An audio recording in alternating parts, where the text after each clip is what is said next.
is coming in 45 seconds.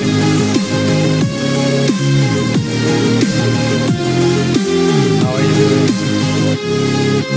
Okay, what's up YouTube? How are you doing? So we got news coming in about 30 seconds, which is a nice reason to go live, of course. Let's observe what price does as the news is gonna hit the first couple of minutes. Then we're gonna go into an Elliott Wave analysis, of course, on the different time frames, and then we go into chatting and Q&A till the end of the live stream. So that is what we're gonna do. And yeah, let's observe. We have a 9, 8. It's almost like New Year's Eve. 6, 7.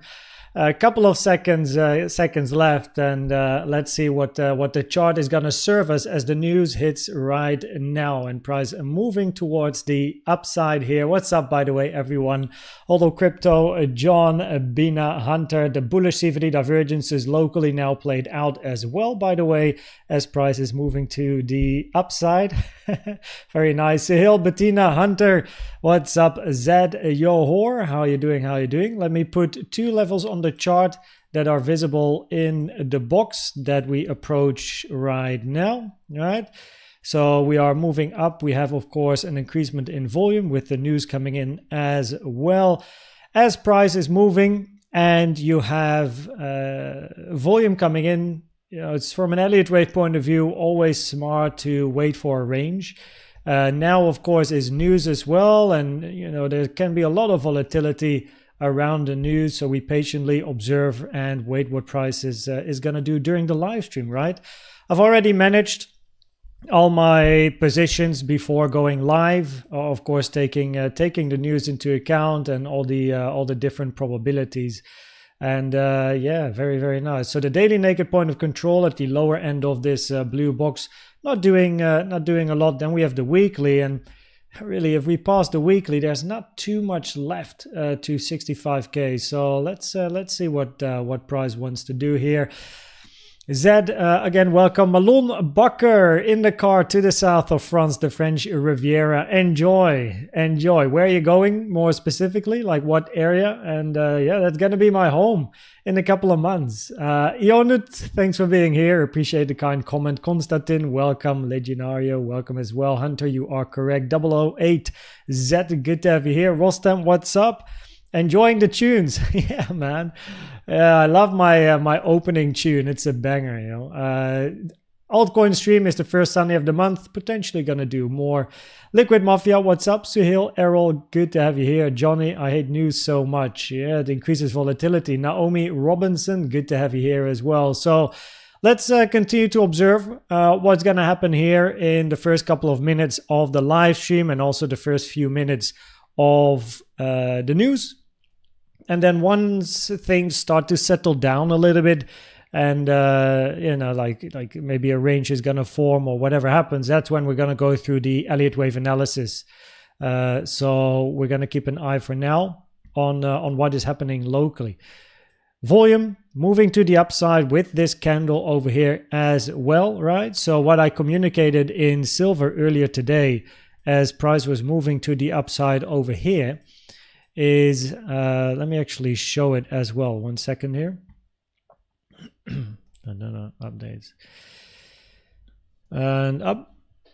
So over here, keep an eye on the 618, right? 62.3k over here. But more importantly, this message: price approaching resistance, which is this blue box. For a zigzag Y, best area of rejection would be that blue box. We passed it now. For a flat, best area of rejection is the blue box above, which is where we are right now. Alternative is continuation if we continue pushing on increasing volume. Now then price moved down, hit the 618, so there was the potential for an impulsive structure to the downside, where this is your wave C, you hit the 618. There is the potential there for an invalidation of a wave 4, and therefore continuation down. But then, as price started to range below resistance after touching the 618, we had bullish CVD divergences here, higher low in price, lower low on this CVD, both with the previous range as well as more locally. So that is what we then saw over here, higher low in price, lower low on the CVD, and also more locally over here. You can see it. right? You can see now I have to do this. You have a trend locally to the upside on the 3-minute chart, but look at CVD here, moving to the downside on yellow, and also here on blue, by the way, higher low in price, lower low in blue. So that is what I was keeping an eye on. And yeah, we continue towards the upside now. So now we of course remain patient. The weekly has been hit, so I can remove this daily naked point of control. That one has been tagged, as we now observe what the weekly can do at 64k. Of course, if price is going to move down towards that 62.4k area over here, I mean, that wouldn't be bullish, no? That would increase the probabilities to then move towards the downside and look for some lower levels. So, yeah, this is with regards to gold. I can remove that. Okay, there we go. Nice and clean. Going to the 15-minute time frame. Wow. Definitely some volume coming in. So the news that we have here, 2:30 p.m. inflation, and retail sales. So yeah, that is what we're dealing with at the moment. S&P 500 new all-time high. Okay, well, there you go. It's continuing to the upside. Hunter, it's getting boom. Exactly. Stefano Campugiani, welcome. Good to have you here. Samuel Lopez, welcome. Numbers came in as expected. Interesting. We'll see what it does to the chart. With news, and John will know from his experience as well. Whenever there's a news move, we gotta be aware of 100% retracement of the news candle. Now it would be nice to first see a little bit of a range before that happens, but we'll see. The weekly now touched, acting as resistance above this blue box here. There's not too much left, and if we think about a potential, and that's of course in the bearish scenario, if we think about a potential flat, then we have, oh, here we go. The common target area for your flat is hit. Now, let me make this white. Okay, so it has been tagged.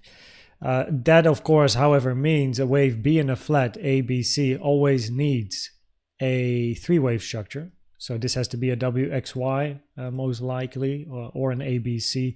And on a high amount of volume is very wave C-ish. So you're always going to be looking for a C to end this structure now, either in a WXY, double zigzag structures, or at least a zigzag in Y, or a simple ABC, and then you want to see a move down. So you have the news candle up, and then you retrace it towards the downside in a flat A, B, and a wave C. That's the bearish scenario.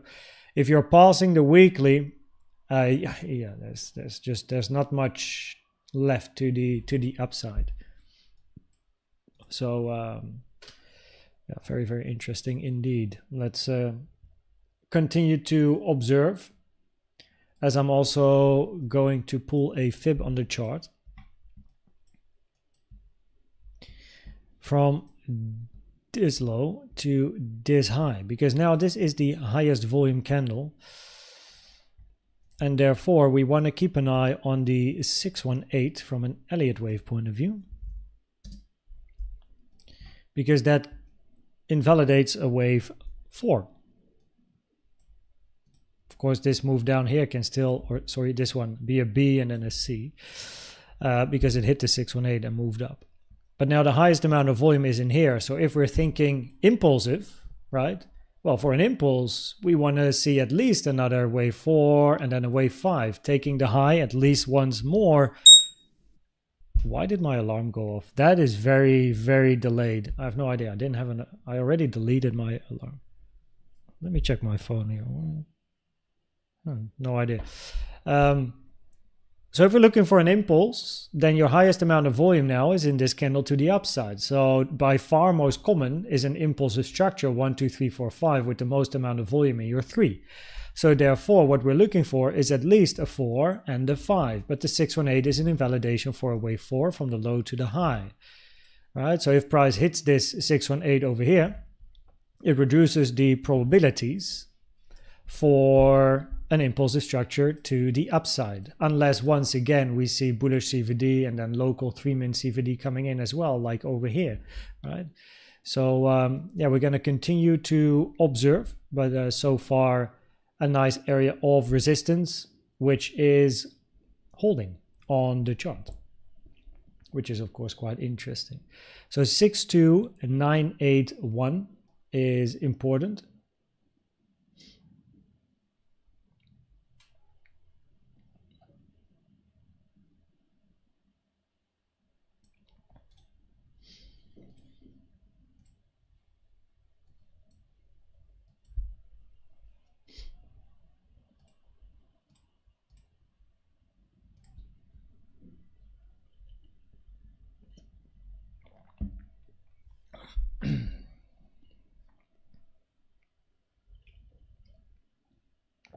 Oh, by the way, I always have to show this just in case, because you never know what YouTube does, but this is 0.0. It's no alcoholic drink. My live stream is for people above the age of what is that, like a requirement on YouTube. Like, it's not for kids. That's what we're basically saying here.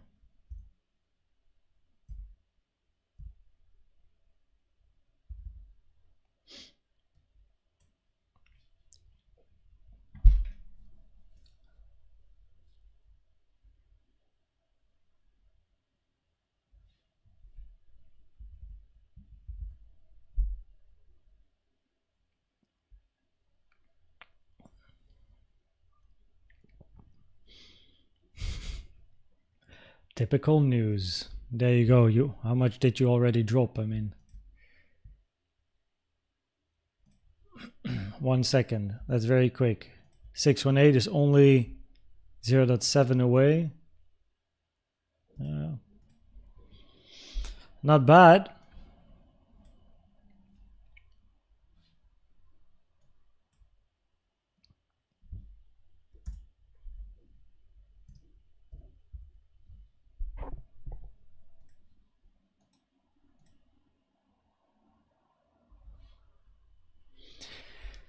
And we continue to observe. Big Ladusky, Douwe, good to have you here. Welcome to the live stream. Douwe. How are you doing? How's the business? As the business was flying as much as this candle was doing until we got the wick here.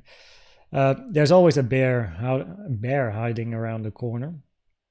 It's an interesting area, of course, with regards to take profits, but you know, it's a high volume move towards the upside, so waiting for a range is always good, unless we really see probabilities starting to change. But usually a range is what will give us the best insight in new probabilities. This is a good spot for B wave high of a flat in Y of 2. Yes, that is correct.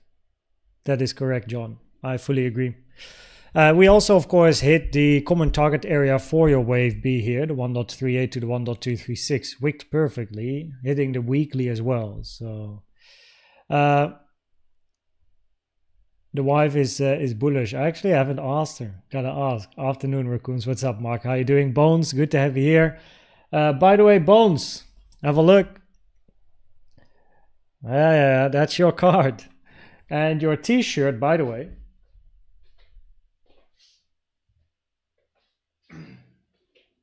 is this one. This one exactly. Reason is, all the other t-shirts and hoodies, by the way, everyone, have been sent. So the giveaway winners, if you want a hoodie or a t-shirt, it's been delivered. I delivered it today.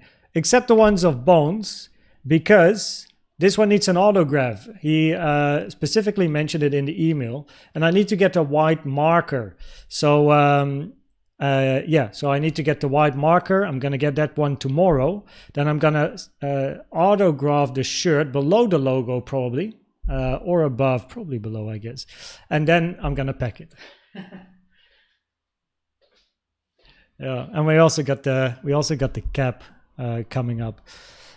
We hit the 0.7 fib you mentioned. Yeah, so a double zigzag to the downside is very unlikely. However, I specifically didn't detail, or in the past couple of videos, I didn't go into detail with a W zigzag or a W zigzag, a double zigzag.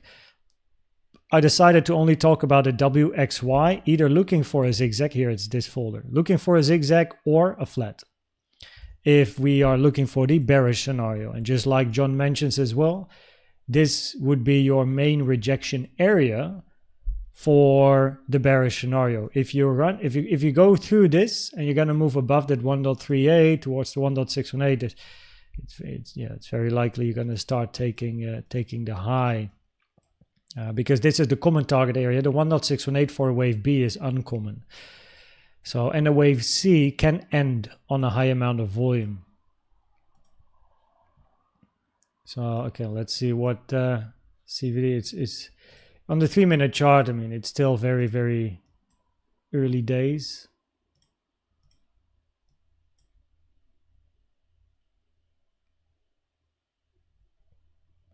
Prefer the 3-minute.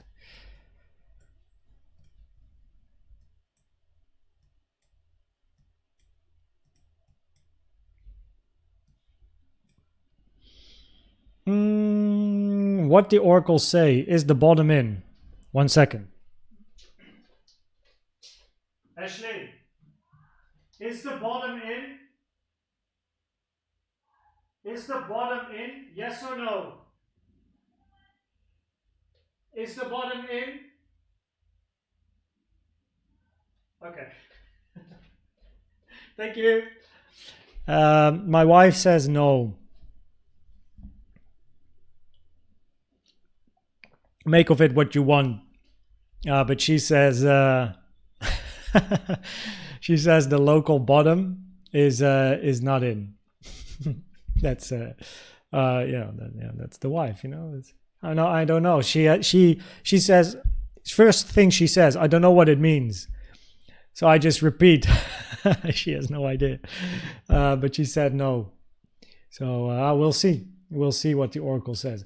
Fake out. Yeah, there is the potential. That's why the 618 is on my chart. Hitting the 618 would decrease probabilities for an impulse to the upside, highest amount of volume in this candle to the upside. So for an impulse, you prefer this to be a wave 3 and then see another 4 and 5. So a sideways range, couple of candles at least as a bare minimum, and then another move to the upside to take the high. If you hit the 618, it invalidates a wave 4, unless you have another 1, 2 here. But it invalidates a wave 4, increasing probabilities to move to the downside, basically. Now, the most important area of resistance is literally what we see on the chart here, the weekly together with the 1.236 and 1.38, because that is the wave B target area of a flat. Don't forget the autograph. I'm gonna get that one sorted. I'm gonna get it sorted. Cheers, Bones. Bettina, it's coming your way. It's coming your way. This guy.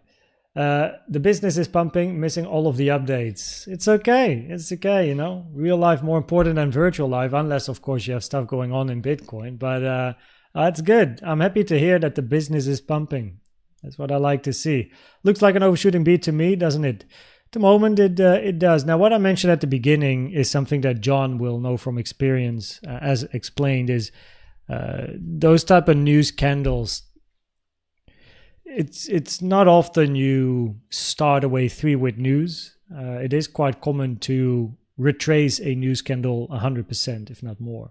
So it's going to be interesting to see what price is going to do during the time of the live stream as well. Are we pushing through to 65K today?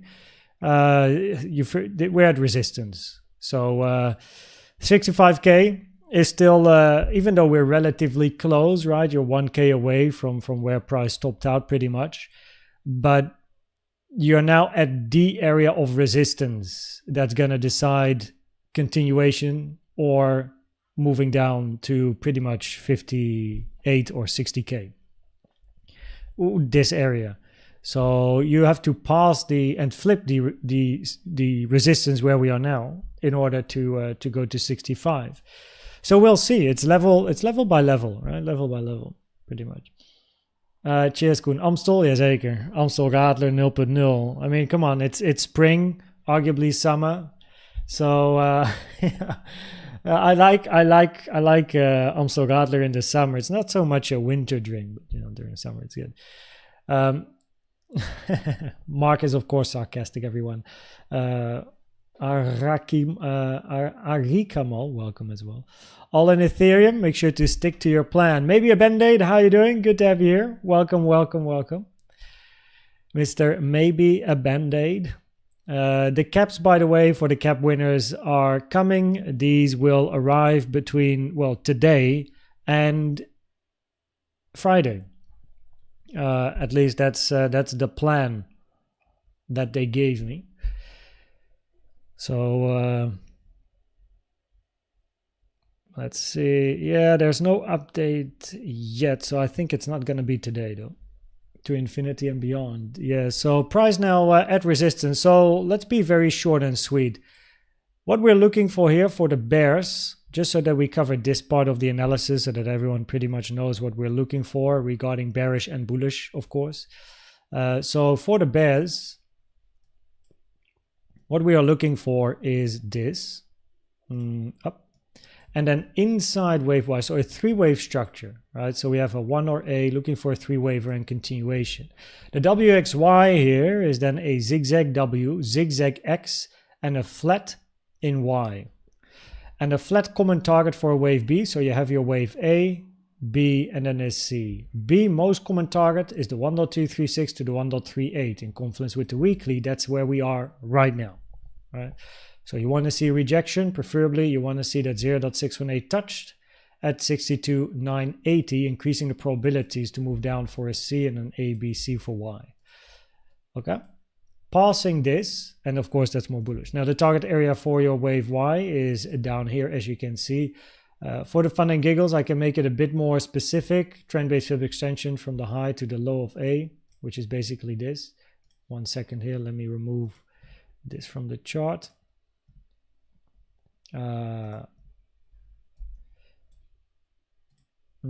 Up. So for the bears, right, if you're looking for a wave C target area, take a trend-based fib from the start to the end of A to the potential end of B, because we are just analyzing the chart, right, just in case. Then you have your 1.618, the 1.236 and the 1.38 are less relevant. And then you take a normal fib from the low of A to the current high that we have in our B. Toggle on, not that one, the 1.618. And your most common target area for C is between the two 1.618s with an extension target being the 2.618. Let me put the prices on the chart for you as well.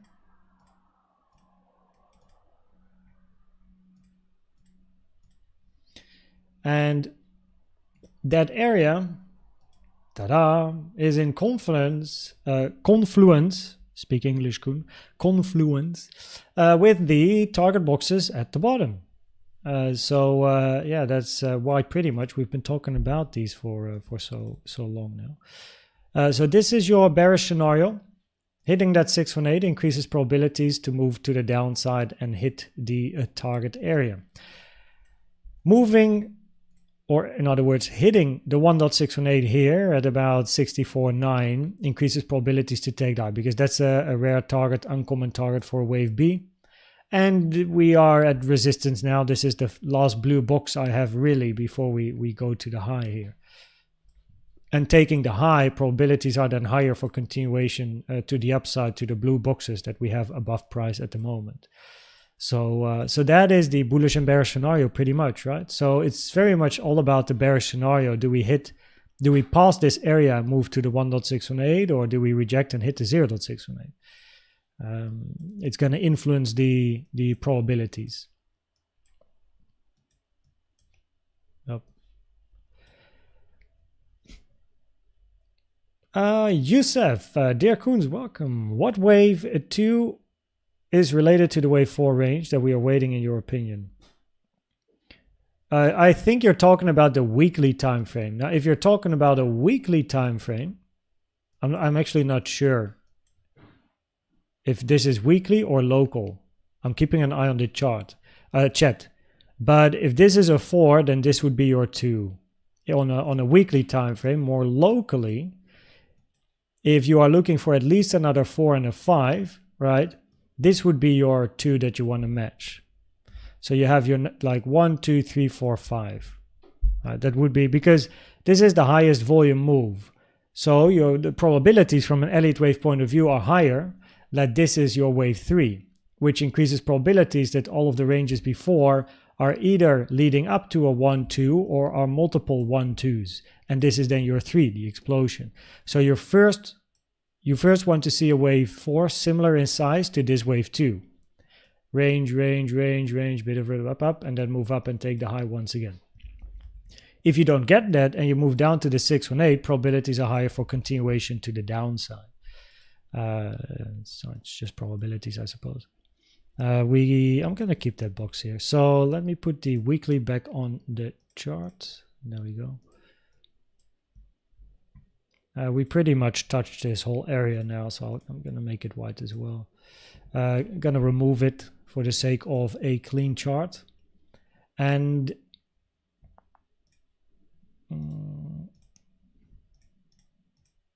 there we go.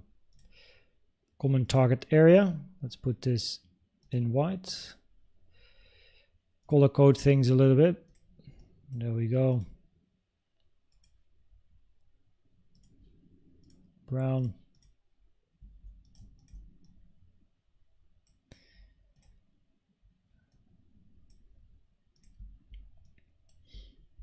Beautiful. The 0.618.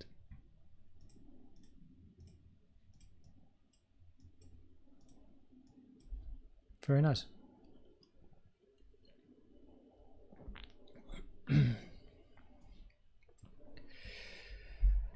This spike can be wave 3 of C of B. Yes. Because even if you get a wave 4, preferably that one is then, so like John says. John, by the way, John in Discord is called John HBG. He's a great Elliott Wave analyst, usually on the lower time frames, like 1, 3, 5 minutes. So he's very low time frame. And from Australia, having a little bit of time now to analyze the chart. But this would be your 4 that John is, or your 2 that John is then talking about. You look for a 4 and then a 5 to take the high at least one more time and then reject. And then the 0.618 is going to be pulled from a lower low to the new high here. It's probably going to be around the same level anyway. Yeah, that's how you're gonna keep that 618 on the chart. So now you're pretty much looking 1, 2, 3, 4, 5. That's a possibility. If you do this, that would be bearish. 1, 2, 3, 4, 5. Okay, well, this is your latest impulse. So then we just take this 0.618 from a lower low. So it's probably going to be this one for me, or this one, either or. But yeah, before you're finished with your wave 4, it's going to take, how long was this? 1 hour 45 minutes. So we're going to be there for a while. So yeah, correct. Cheese, how you doing? Welcome. Good to have you here. I mean, it also could be 2 wave if it touches, because we have an impulse already. Yeah. So with regards to the wave 2s, of course, if you have a wave 1 and then 2 and then a wave 3 to the upside, 4, 5, your wave 2 can hit the 618. That's correct. However, if you're looking for an impulse in this area to the upside, like not taking into account the wicks and all the 886 touches that we have here at the low, right? But just focusing on this move to the upside. Currently, your highest amount of volume is in this move to the upside, and this structure to the upside is longer than this structure. So, of course, we can label this, okay, 1, 2, 1, 2. Oh, we hit the 618 and we go up for another. That is a possibility. Probabilities are lower for a 1, 2, 1, 2 here locally because this second structure is longer than the first structure. And if you're thinking about a double 1, 2, preferably what you see is a 1, 2, 1, 2, 1, 2, maybe a third one and up, where each next wave 1 is a little bit shorter in time and price. So the fact that this one is longer reduces probabilities. We're looking for another 1, another 2. Increases probabilities, also with the volume, we're looking for a 3, a 4 and a 5 as a bare minimum, and preferably a couple more 4-5s because of the range that we have here. So this range to the upside in that case would be 1, 2, 1, 2, 1, 2, 3, and then you want to see 4, 5, 4, 5, 4, 5, right? And then you reject. So one more range in a 4, 5 and then move down would still be bearish. All right, so 1, 2, 3, 4, 5, 1, 2, 3, 4, 5. 1, 2, 3, 4, 5. That would be the only way really. But this doesn't. There's a lot of overlap here, so it definitely doesn't look like an impulsive 3 if this is 1, 2, 3, 4, 5. All right, so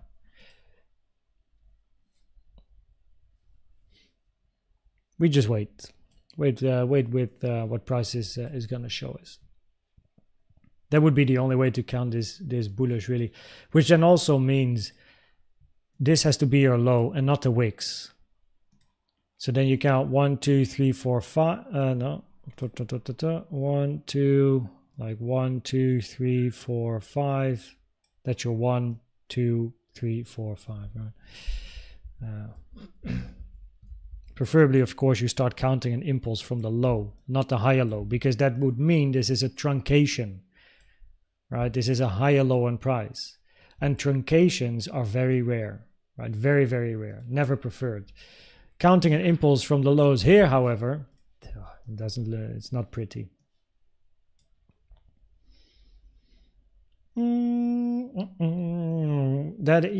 Correct, Youssef. That would be the way 4 locally would be connected to this range here. True breakout, don't give you time to jump in. Breakout with tons of time to jump are usually not ending well. Yeah, patience. Have a plan, have a strategy, no FOMO, YOLO, or catching knives. That's dangerous business. From an Elliott Wave point of view, it always helps to wait for a range. For an absolute noob, what's up here? Huh? I don't want to miss the bull run. Should I open and leave a long here? Well, we are at resistance, so generally it's not a great idea to look for longs into resistance. Right, it's better to do this for when you're at support. Now, with regards to the question, I feel two emotional things here. First of all, is an emotion that is connected to the bull run, and the bull run is, of course, fear of missing out. So the fear of missing out on the profits of the bull run. That's emotion number one, right? Emotion number two in this particular case is price locally is moving to the upside with volume, and I'm afraid I'm going to miss it because we're going to continue to the upside, right? That's emotion number two. Now, that then means that your question is based on emotion. It's not based on your analysis. It's not based on your plan. It's not based on a strategy that you have. It's based on emotions, which is a very, very bad reason to enter trades in general. The best thing to do is to have a plan or a strat, right? So you're part of the sentiment. I just see the word here. Right? So instead of letting that emotion come to you, I understand you want to, you don't want to miss the market. You see price moving up, some emotions, but you need a plan. All right. So like Mark says, not gambling. And trading based on emotion is very likely going to lead to long-term losses, right? So, but it depends on your plan. But trading based on emotion is a bad idea. You need a plan and a strat. If you go long here because you have a plan and a strategy based on data, that's fine. But if you don't have a plan or a strat, there's a problem. So basically, there are 6 steps. Okay, chat, there we go again. There are 6 steps that I want you to follow to build your plan or your strategy.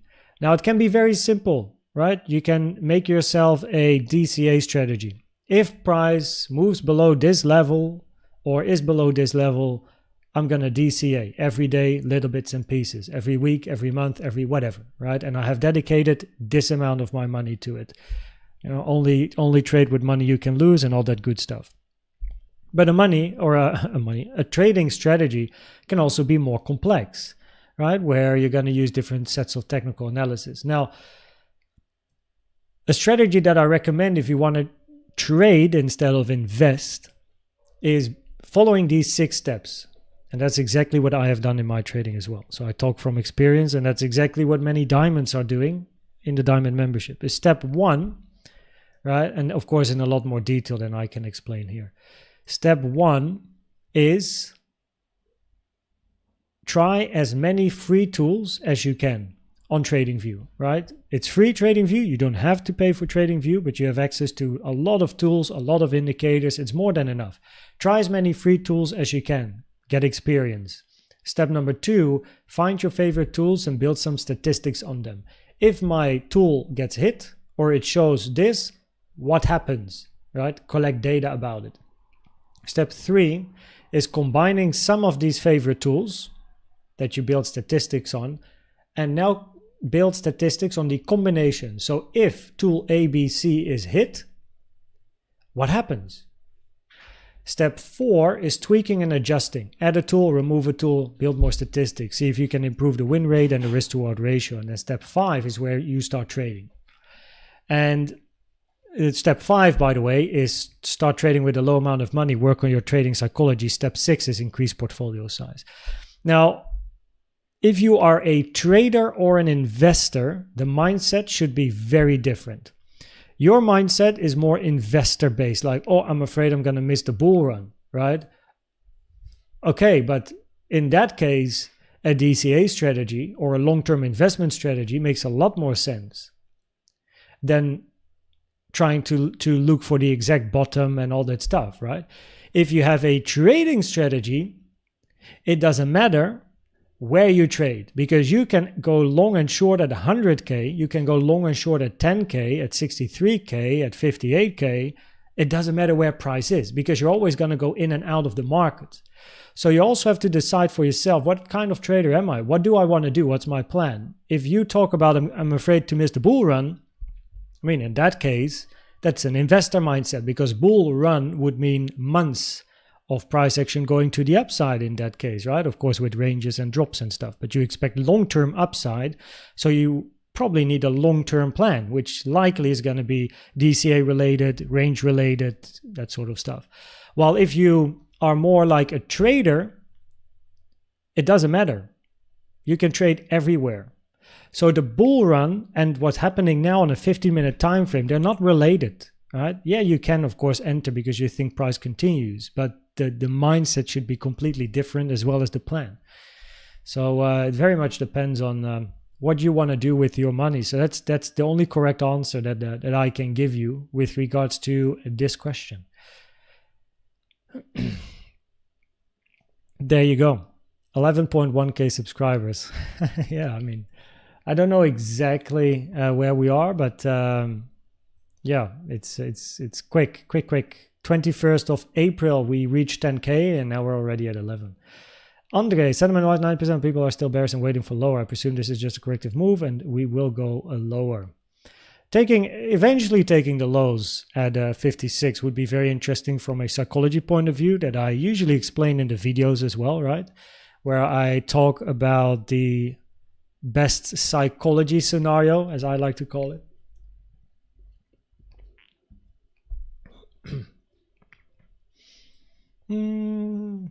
Yeah, so don't gamble.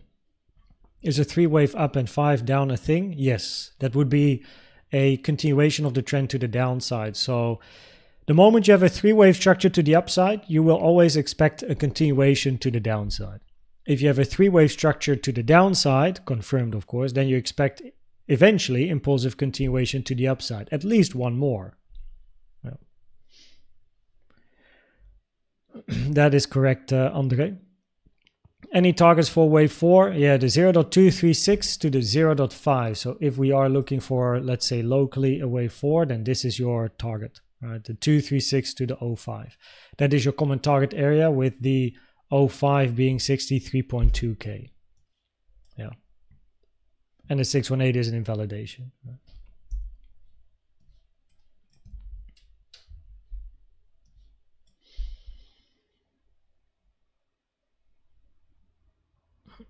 Yeah, on a weekly time frame, probabilities remain higher for a bull market as long as you stay above 38.5k. I reach that and probabilities will start to change. Cheers, Suhil. Good to have you here again, man. Always there. Or still in wave B of Y? Yeah, as long as you don't pass the 1.38 and flip the weekly into support, right? Yeah, you're definitely still in a potential flat, which of course is then the bearish scenario. The 1.618, right? That is an important level because that is a low probability for a wave B as well. And for a wave B, this is your common target area, which of course is your bearish scenario. That's why it's on the chart, just to observe. Good morning, Rob. How are you doing? What's up, Darius? Good to have you here. Greetings from the Netherlands. Berlin is not too far away, though. Good to have you here. Welcome, man. I lost track of time. We should build a channel, The Stoic Trader. Yeah, so a friend of mine wrote a book, and it's about Stoic, the Stoic mindset. Now, Dutchies will know the guy because he's quite famous, but it's all about the Stoic mindset. Mark Titert. It's also a Mark. It's just different surname, no? So, oh yeah, with regards to leverage, low leverage definitely recommended. Demo trading. Yeah, I always recommend to skip on demo trading, but put a low amount of money in your account. So put in $50, put in $100 or whatever is low, in your country and your situation. Because from the beginning, I recommend to feel that it's your money, like mindset, it's psychology.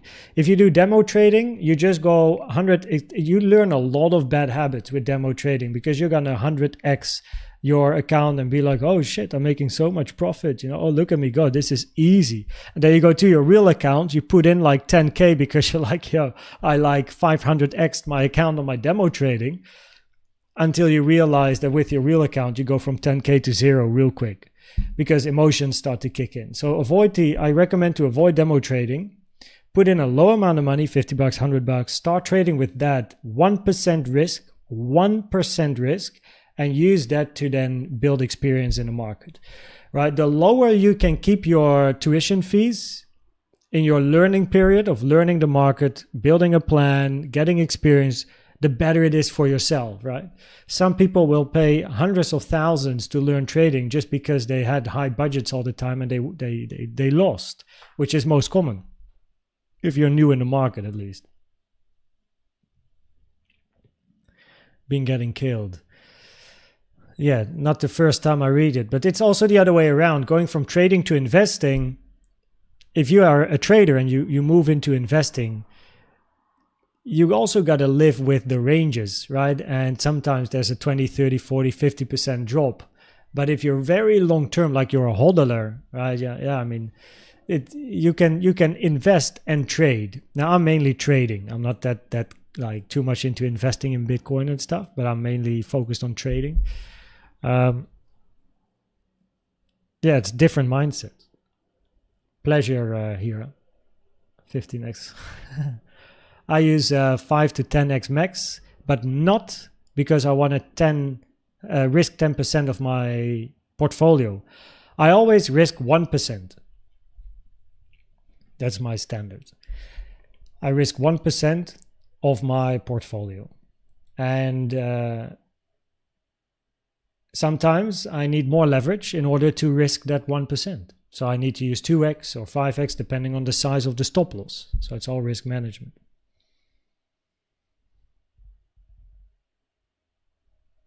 Proper retest of 50, yeah. 51.8, important support. It is fun watching good channels grow. Cheers, GT Sleeper. GTP Sleeper, I should say. Appreciate it. I mean, it's been quite a ride, and it's crazy.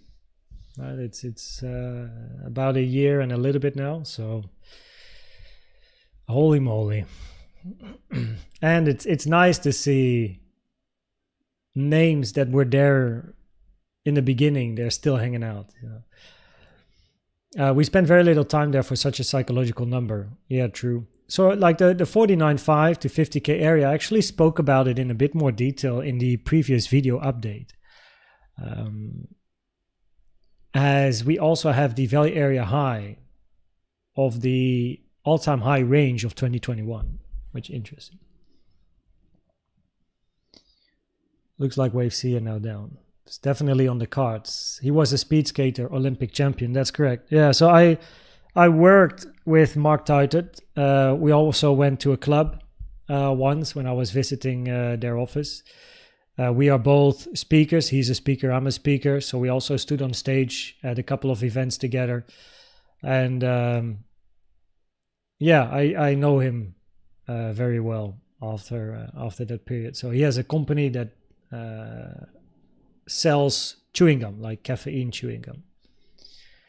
So yeah, he was a speed skater and is an Olympic champion. Yeah. Not anymore though. He's not a speed skater anymore. Wave 5 targets, probably around like if this is local for 1, 2, 3, looking for a 4 and a 5, the 1.38 is a nice target. Hi from Sri Lanka. What's up, Rumesh? Have you been in a Gala Dutch fort? I have been in a couple of castles, but I wouldn't know if Gala Dutch, if that, I don't think I've been there. Are you a swing or day trader? I'm a day trader primarily. Yeah, I'm a day trader primarily. But with Elliott Waves, I can get into swings. So whenever a corrective structure is ending or getting close to an end, and I'm looking for price to eventually continue to either up or down, I usually don't TP. I just move my stop loss with the trend and probabilities to the upside because I'm trying to get into a swing. And if you then break out, that's when the shit happens. So I guess primarily day trader. With some like if I get into a good position, I swing it. Yeah. So my two most recent swings, if we talk about like real multi-day positions. I did have a short here, which I then closed here, but I don't really call that too much of a swing. I had one entry here and one entry there that I closed here because I was going to marry in March. So I wanted to close position before my marriage. This is what I call solid swing. So price move to the upside, no weakness, no weakness, no weakness, new range, probabilities high to continue. And yeah, that's the most recent big one that I had. Those are the nice ones, right? Those are the ones that you're aiming for.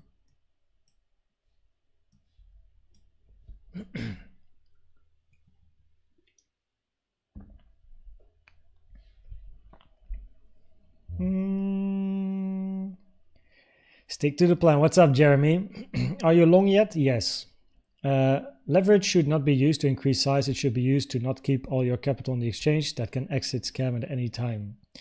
That's also a good reason to use leverage, is you put in less capital into the exchange and you use leverage to still trade with your amount that you have. Like if you have $1,000 to trade with, but you don't want to leave it all in an exchange. So you put $10 into the exchange. You put your leverage on 10x because now your $100 is worth $1,000. So you're still trading with 1,000, but the other 900 is in your bank account and not on the exchange. So it's not the remaining 900 is not sensitive to whatever happens with an exchange. Yeah. I'm Anatia. Welcome. Good to have you here. How are you doing, by the way? How are you doing with regards to trading plans, trades, maybe even statistics gathering, or why you want to know? Is the CPI data the kind of news to change market trends, or is it just the news to make traders happy for a few days? I mean, it from my experience, news rarely changes a trend. Commonly, you retrace a news candle completely sooner or later.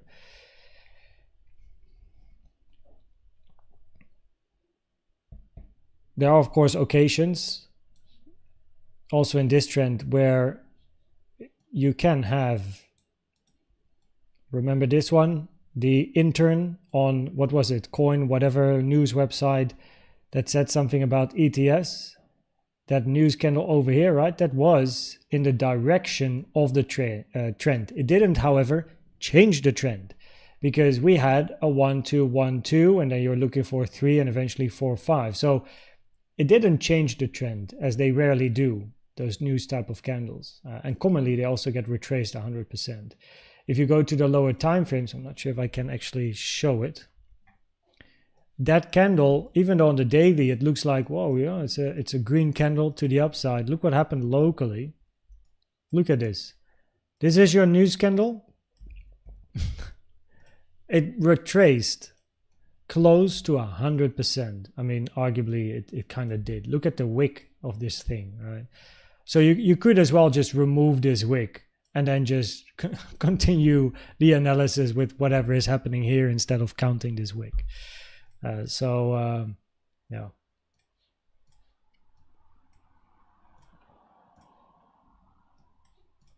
Let's have a look.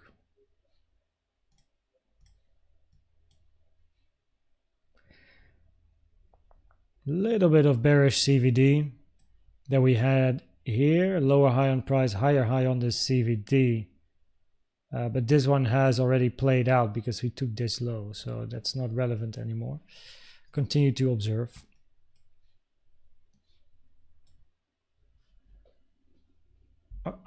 Zero. What's up, Zero? How you doing? Mark Dutch. Cheers, Mark. Mark being the always cheerleader. What's the status? 71 likes. We're getting there. Here to stay. You and the other guy I follow are really good at what you do. Cheers, Hira Jamal. And trade safe, right? With regards to emotions, by the way, a really good book that I always recommend is The Mental Game of Trading. 1 second. I don't know how many books I already sold for this guy. I don't have, I'm not affiliated to Jared Tendler or his company or the book.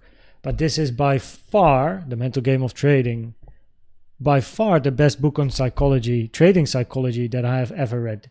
Trading in the Zone is weak compared to this book, which covers everything, and the system as well. It's so good. Hopefully one day I can have a chat with Jared. Really enjoy his work. So the link is in the description, by the way. It is an Amazon affiliate link, in case you do want to support the channel. That actually brings me, I don't know, I've been trying to get in touch with Amazon because I don't actually think the affiliate links do anything. And if they don't, that's no problem. As long as you guys are informed with interesting books, that's fine. But I don't know if you're here, I would like to check if you bought a book by clicking on the links in the bottom and you bought it right afterwards in less than 24 hours, please let me know, because then I'm sure that I don't get any commission for these links. I just don't know if I actually get or don't get, because at the moment it's on 0. It doesn't matter because I'll still keep the books there because I want people to know what to read. No. Can you say the price? I can hardly read this shit on the phone, so zoomed out is blurry. Yeah, so currently we had resistance at the weekly, which is at 64K. The common target area for your wave B of a flat, which is where we are right now. That's the white box you see on your phone here and the orange box. But the common target for B is between 64K and 64.4K. That's where we are rejecting at the moment.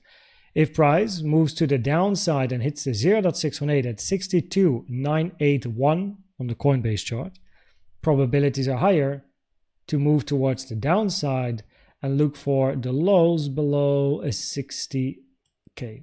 Or at least a minimum, by the way, would be 61.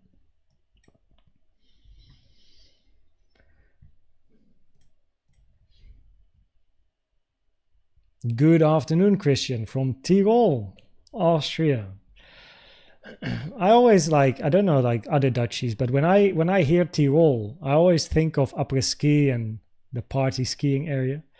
2 positions paid for the wedding.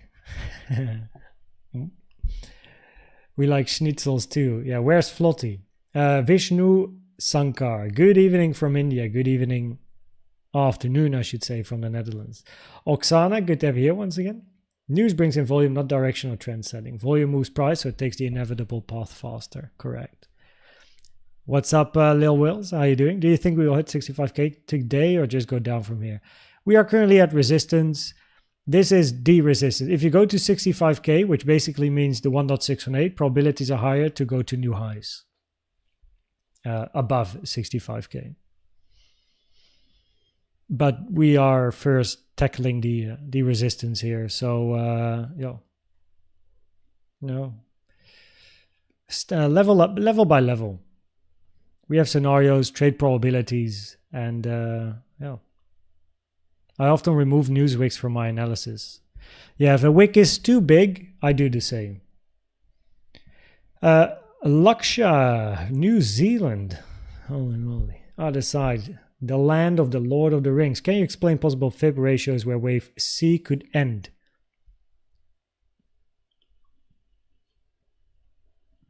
Would be good to know the, I guess, time frame. Are you talking about this wave C locally for an ABC here to the upside, right? ABC or a WXY. So if that is the case, I am not analyzing this in a lot of detail because of the mess. So the probabilities were higher for a bounce, and I communicated to Diamond as well. I don't know exactly Diamond when it was. I think it was here. This is where I entered a long. And the reason for that, let me actually check because I have it in Discord. 1 second here. Go to the setups update. Setups good. Oh yeah, here we go.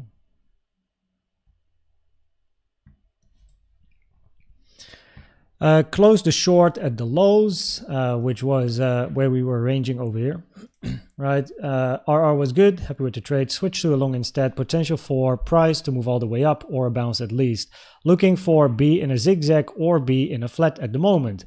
Next target would be the local high. First potential target is just a bounce in the target area for a wave B in a zigzag. Below the lows, we still have the previous range POC as support in case we go down a little bit further, which was here at 60.9. Reason for entry here is that price has been ranging sideways here for a long time now, stabilizing its fall to the downside. The previous wins also give me a bit of flexibility with regards to new positions. Oh, that was here.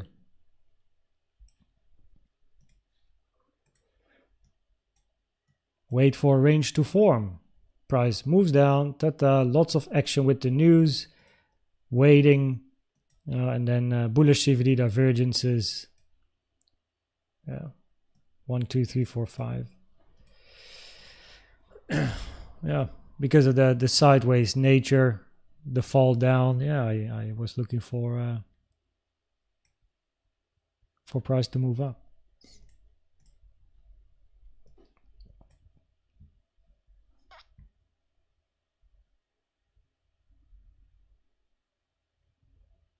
So yeah, I've never counted this in a lot of detail because of the mess. So other wave Cs, I'm happy to check, but this structure here for an ABC can as well be a WXY of some sort. But I've been in the game quite some time now, and I can say that you and MCO are by far the best analysts. Many other analysts use wrong strategies and don't analyze properly. Cheers, Daniel. Appreciate your comment, and I'm happy that you enjoy the content, enjoy the channel, and also nice to hear you've been in the game for quite a while, which is very important, right? Like sticking or staying in this game for a long time is a challenge in the beginning. So you've been doing well in that case. Happy to see you like Elliott Waves. I've got 2 books you recommended, but not that one. Yeah, The Mental Game of Trading. Adam, question, did you get them through the affiliate link? If yes, I know that Amazon doesn't pay me for the affiliate link, so that at least I know. and I can communicate that as well to people, because I actually don't know. Of course, it has to be bought in less than 24 hours of clicking the link. Count one more sale for Jared. You should go claim your commission. Cheers, Hira. Yeah, I don't know. I don't know. So I've never been an Amazon affiliate. I have no idea how it works. I just made the account, made the page, and that's it, right? So I don't. It's still on Amazon partner program. Let me have. Yeah, so 6,019 clicks on the links, right? But there's no income whatsoever. So I don't think I get anything from the links. But that's good to know. It's not. I don't mind, but it's good to know that I don't get anything. I can even show this, right?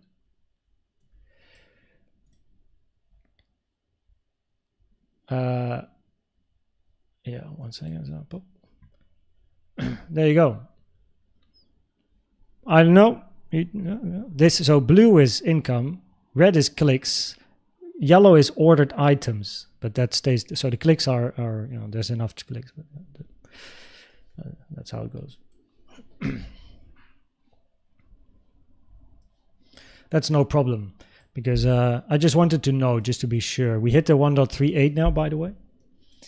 But it's good to know, just so I know like what to expect and also what to communicate to people. So at least I can tell people like, hey, you can click on the links below, but I don't get anything. But make sure you educate yourself.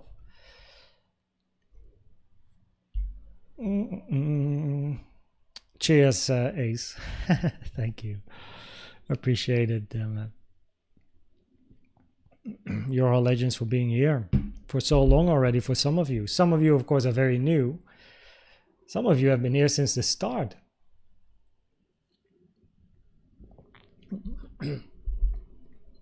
Like some of the OGs also in Discord, the people with the red name, those were the first 100 Discord members, and they joined when Discord opened at 1K subscribers. So they were already in the first, they were part of the first 1,000 subscribers on the channel, and they are called the 100 in Discord. It's the red names that you see. If someone has a red name, they're part of the 100. The first 100 members to ever enter in Discord when the YouTube channel hit 1K subscribers. Yo, Tim, how you doing? Good to have you here. What's up? If you like what you're seeing, don't forget to subscribe. Cheers, Tim. Thanks, man. Yo, Tim, hoe gaat het op werk, jongen? Cheers from Vienna. Vienna, the city with the, I think, highest quality of life, if I'm not mistaken, based on the research or the all the papers. Ace, spend it on your family, spend it on your friends, spend it on your life experiences, your holidays. That's what's important to me. Of course, people are always free to support the channel and donate and become members. Preferably become a member, because then you pay, but you also get stuff in return, right? So, but yeah, it's a pleasure, man. Give the guy thanks, Tim. Yeah, Tim. Je moet die pompoms hebben voor een keer. Cheerleader. When will we get the downfall? We of course already had quite some movement to the downside in the past week as well. And at the moment, there is no resistance yet. We didn't hit the 618, right? We are at resistance, and as explained, we're looking for a range at least the size of this wave 2 in that case. If we don't get a range at least the size for wave 4 and then a 5 up, I mean, if we do take the high, we might look for continuation.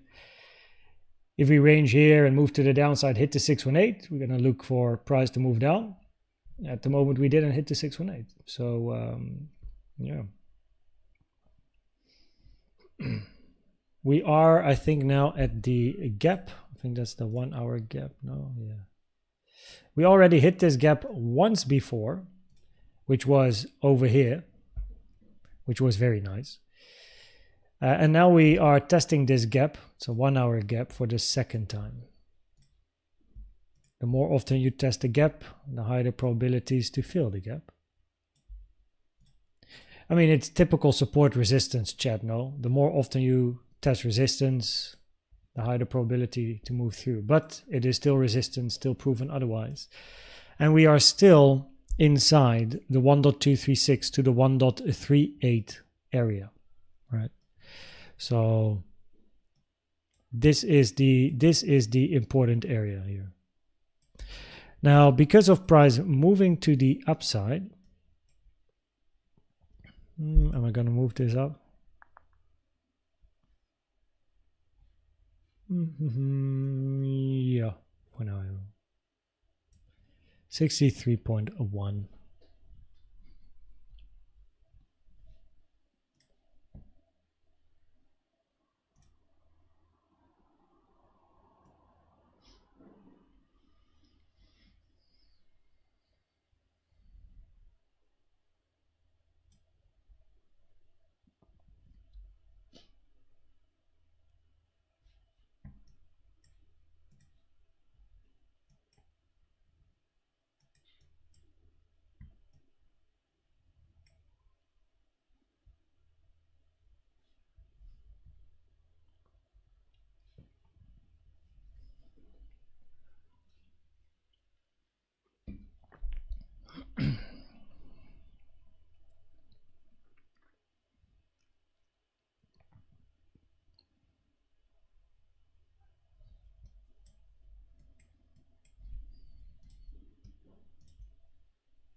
$786, $886. Always interesting, keeping an eye on the $886. Price does like to move to the golden pocket after touching 886s, but yeah.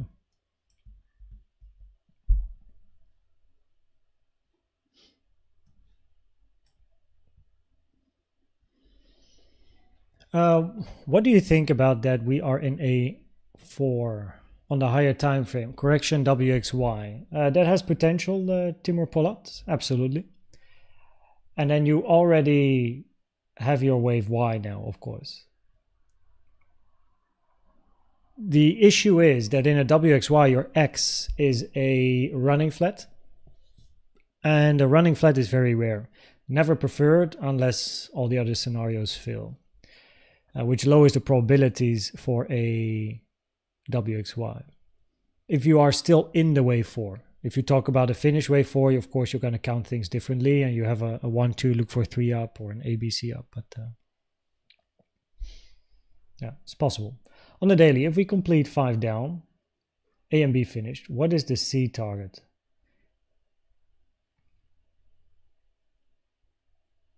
On the daily, if we completed a 5 down, I think, let me put a quick alarm here as well. Put it at the weekly. I think you're talking about this, right? A, B, C. It depends on how high B goes. So you can't yet talk about the targets for C in this case. Because for your wave B, you're then looking for an A, B, and then a wave C to the upside, which preferably moves to the golden pocket 786 area as a minimum. And then your wave C target area, right, taken from the high to the low of A. Let me put on the C target. The 1 to the 1.236 is your most common target area, so the white and pink line. So if you go to the golden pocket, you're going to be talking about 50.7 to 46.7. The higher you go, the higher the target. Getting to the 786 would mean 52.8 to 48.7. Moving to the 886 for a brilliant triple top, that would be 54.6K to 50.4K.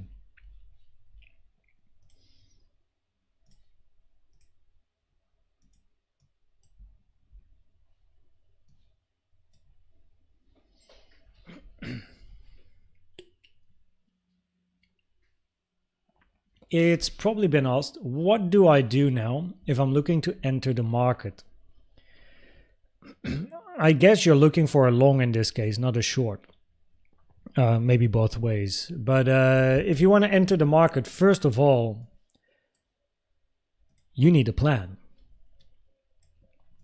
So most basic idea would be long at support and short at resistance, right? So that is the basis, of course. And if you can flip resistance into support, that can be a long entry. Flipping support into resistance is a short entry, right? Depending on what you see. So yeah.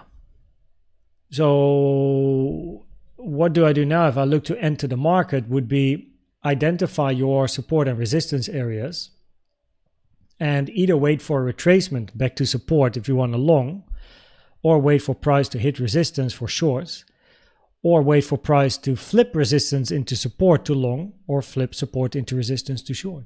And preferably you have developed this in a plan.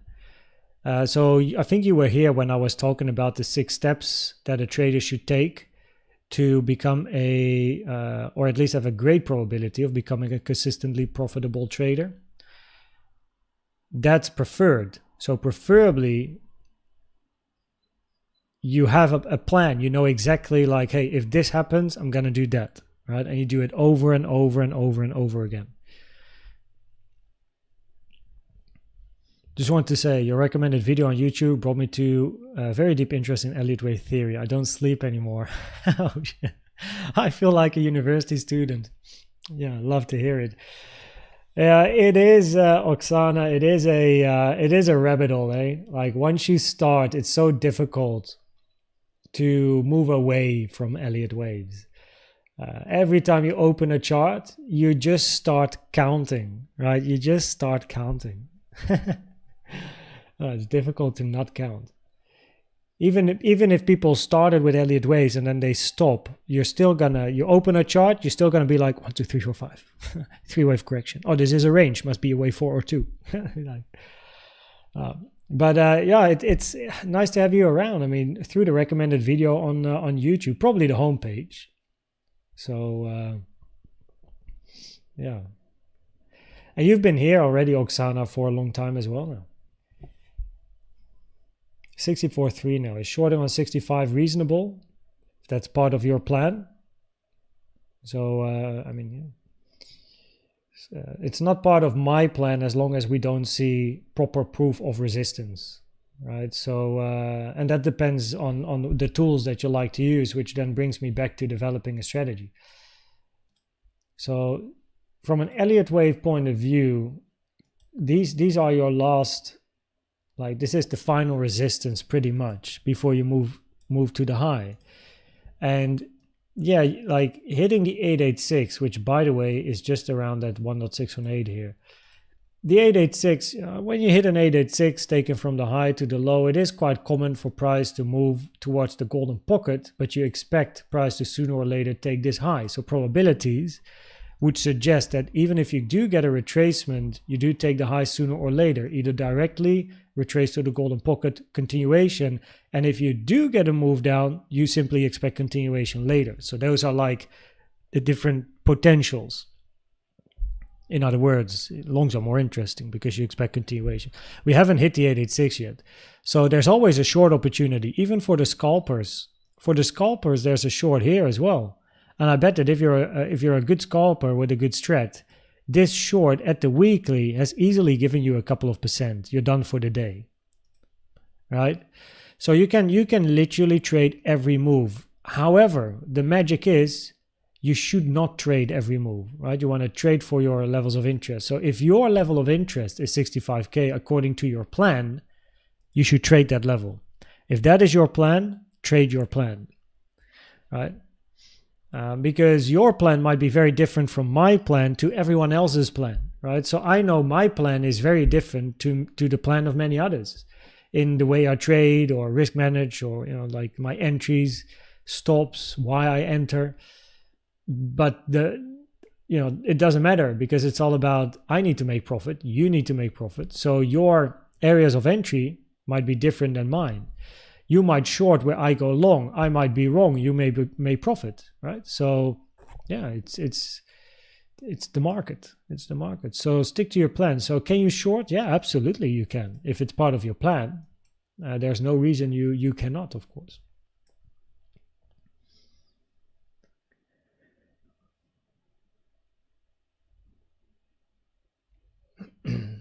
Focus on the charts. I mean, yeah, that's what we're pretty much doing the whole time. Of course, keeping an eye on what price is doing, but we're still hanging around the target area for B here. So, Raphael, always a pleasure in this Game of Thrones. I know, right? Good morning, Crazy Potato. Good to have you here. Elliott Wave, welcome. Still have some air. What's up, Christian? How you doing? Yeah. Still at resistance. Cheers, Tim. Appreciate it, man. Timur Polat, always a pleasure. Are you longing Bitcoin here or shorting? I'm in a long from lower and I'm not in any shorts. Some streams ago you mentioned that Y cannot be complex. That's correct. If something, I don't know what this is. Did I get it? Yeah. So first of all, you're right. A WXY. So if you have a sideways WXY, three-wave structure, right? WXY. Wave W in a sideways structure, sideways double combo, can only be a zigzag or a flat. Wave Y can only be a zigzag, flat, or triangle, right? In a sharp WXY, which is a WXY, you're looking for a double zigzag. Zigzag in W, zigzag in Y. Now, there's a clear difference in structure. Your wave X should not go above the 0.7 Fibonacci taken from the high to the low of W if you're looking for a double zigzag. If it does touch the 0.7, it will significantly reduce the probabilities for a double zigzag down.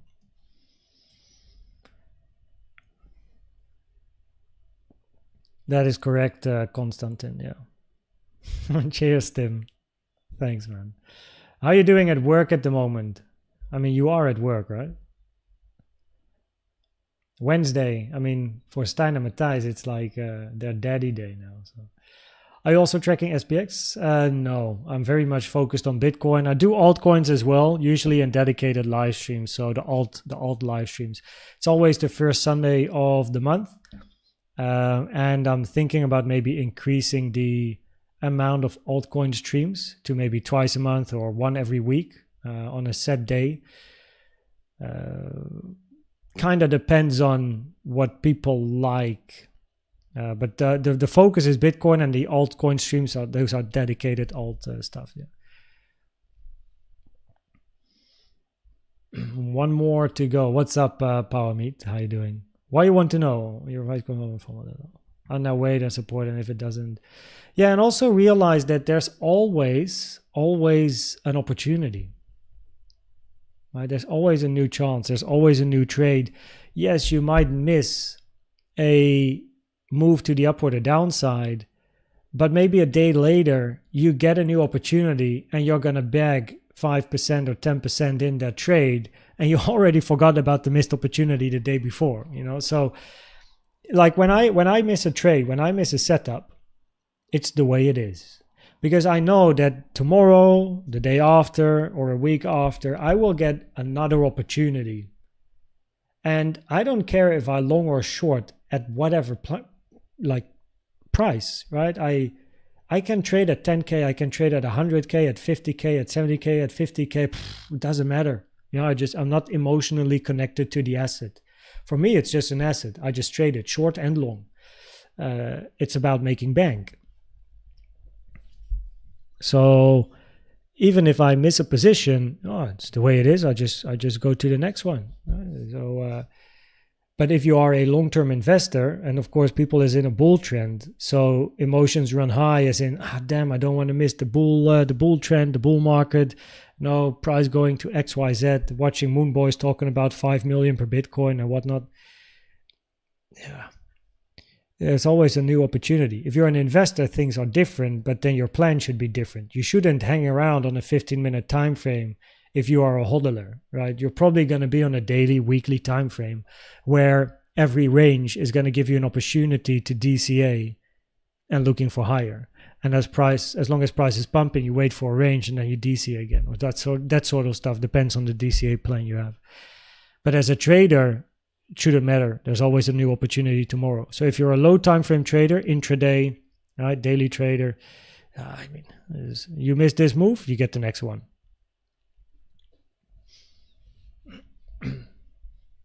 Also, W cannot be internally a WXY. That's correct. Ellen, welcome. Good to have you here. Dogan, good to have you here as well.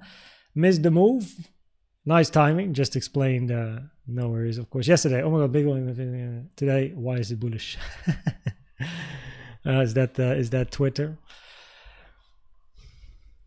I mean, when price was at the low here, right, we were already talking about a bounce, looking for either ABC zigzag, depending on what we see, or a flat in the two bearish scenarios. Obviously, a bullish scenario is continuation.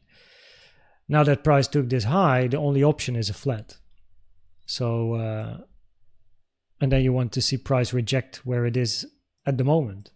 And so far, we are still around at 1.38. We haven't managed to escape it. At least we got a solid bounce towards the upside, which was also the reason for my long, by the way, that we started to stall and move sideways here after price moving down. So I was looking for a bit of a move up. And yeah.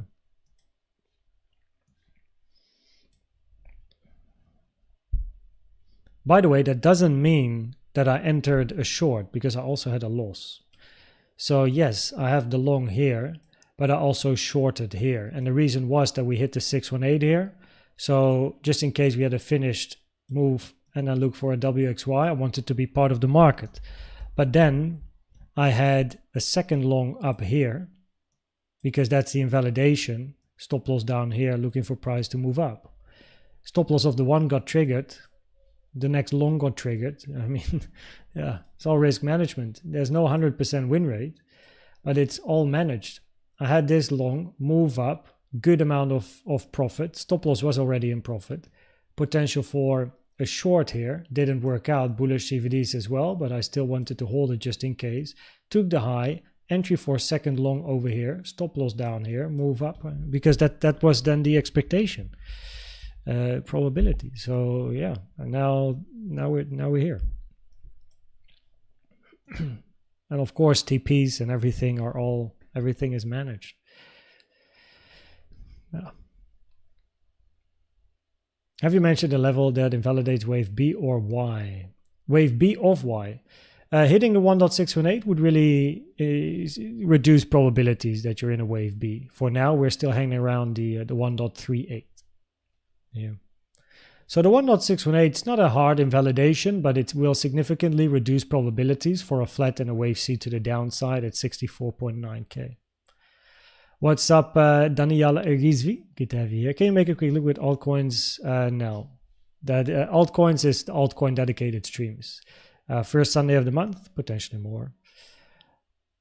If we had to understand which probability is preferred, if you hit the 1.618 up here, probabilities are higher to look for the highs instead of new lows. So yeah.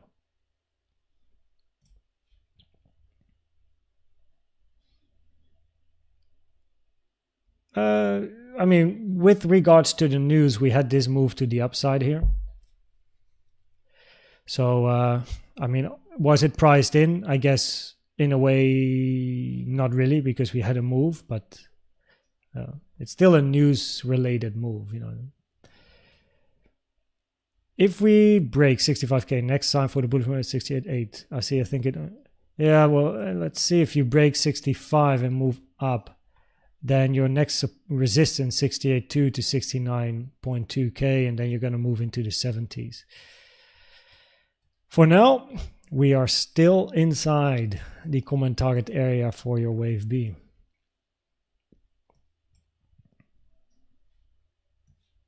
Exciting.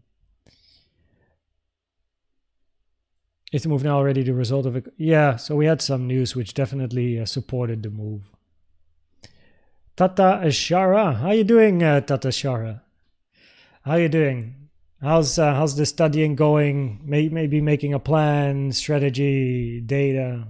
What's that? There's always, yeah. Exactly. How are you doing? What are you watching besides Dexter? What's up, Sarah? Only Dexter. So that's the only show that we are watching at the moment.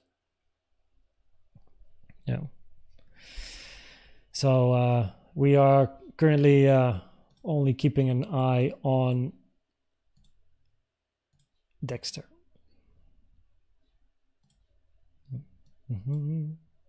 We also don't watch like too much in general. We only watch maybe one episode a day, or not even sometimes. But usually when we have a good show, it's usually one a day. Yeah. So yeah.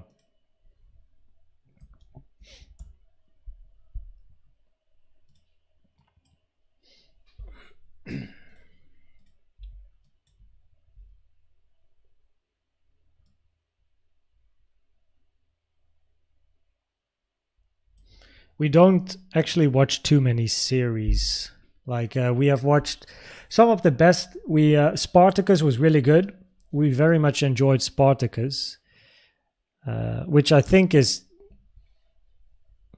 that's the one I remember the most because it was a very good show.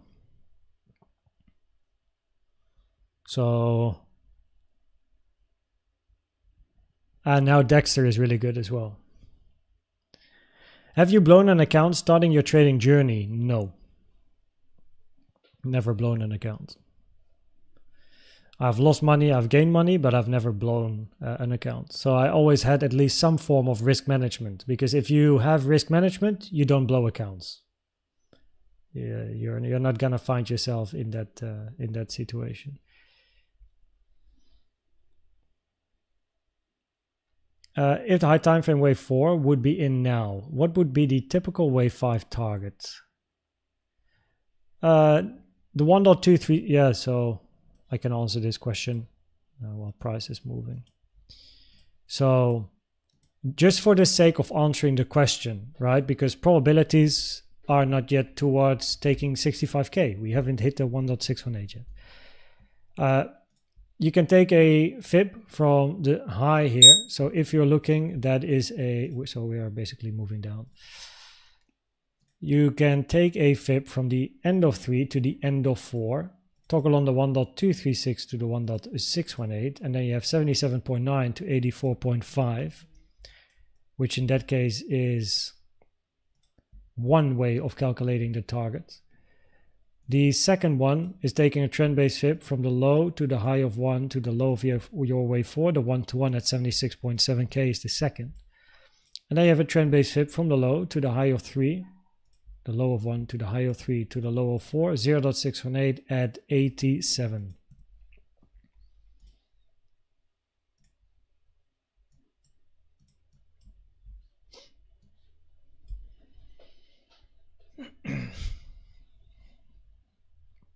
The fourth wave correction weekly is finished, right? We are no. Don't get emotional, guys. Don't get emotional, right? We have a bit of a move to the upside. Everyone is talking about wave 4 is finished. Maybe it is, maybe it isn't.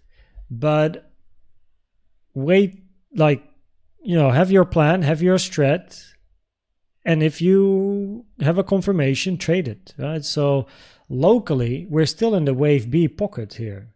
We need to pass this pocket, right? The 1.38 to the 1.236. We're still inside it. We haven't hit the 1.618 as well. So there is still a potential ABC here with wave C ending on a high amount of volume.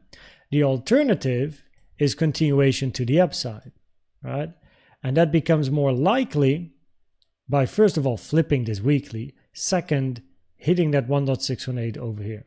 That's an important one. So, and then we'll see. Maybe price continues in a wave 3, but, and this is what I explained in also the morning update. Yes, your most bullish scenario is this 1, 2 continuation to the upside. If your 2 is in there, you actually take the high. Alternatively, this is only the beginning and we still have this coming. Now, the interesting thing is in both cases, it's the same price action, ABC, but then you reject versus 1, 2, 3, and that is continuation and an impulse. So this is going to be an important zone. Either you fail and go down in C, or you continue. Right? And it all depends on how price then approaches this area and how it reacts with the different resistance areas that we have there. So, right. But stick to your plan, stick to your strategy. Right.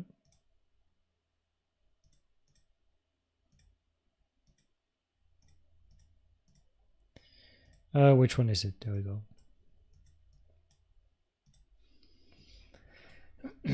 Make sure you know what to do. Will you call out when you short? No. Because I'm not a signal service. Wednesday, usually bearish day. So far, not yet. Maybe. Let's wait until the US market opens. It's already open, though. For 30 minutes, no? 3:30. Tim also watching Dexter. Yeah, it's a fun show. We're now at episode 3 of season 2. Took the imbalance, yeah.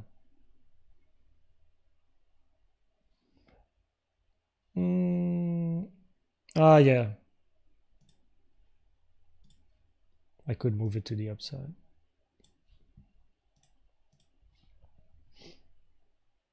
Good one, Yusuf. Season 1, episode 7. I see. Almost at the end. Getting there, though. Almost at the end. There's like 12 episodes per season. Breaking Bad is one of my favorite TV shows. It's very highly rated. Somehow I've never ever watched an episode yet. So maybe need to get into that. Maybe it's the next one. You know. Vitalian, how are you doing? Welcome. Good to have you here. Several times. It's all risk management. Like, yeah, of course, when I started, I did lose. But I at least early on learned that risking 1% is the way to go. Because it's more about portfolio size than it is about leverage.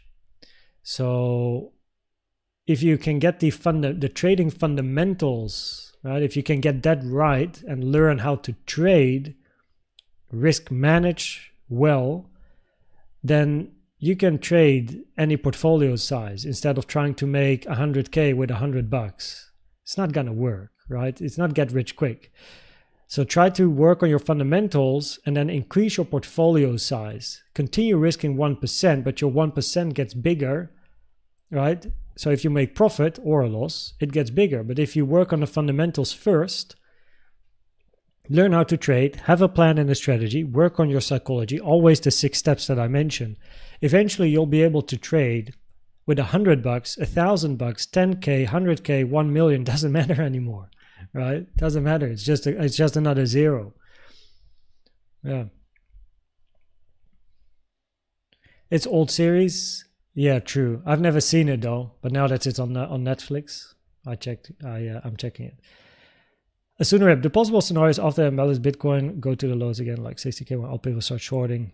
Yeah, that would be nice, right? That would be a typical flat in that case. Reject at the wave B target area, move down in your C. Why is everybody watching me? What's up, Dexter?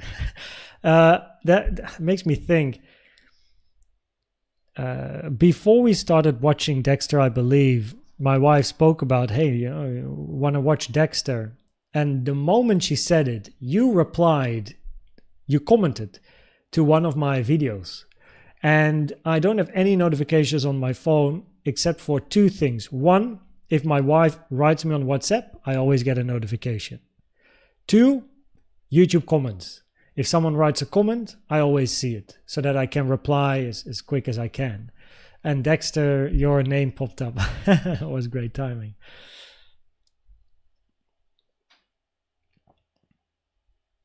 Cheers, Monta. Yo, cheers, Rob. Good luck at the job. Enjoy as well. Right? The Voice of P. Hello, new to your channel and quite new to Bitcoin trading. I love how you explain everything. Hope to learn and grow and be a successful trader.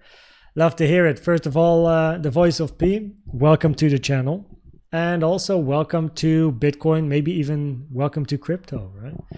Take it easy, take your time, right? Bitcoin is moving up, yes, but if you are or willing to become a trader, you can trade at any level.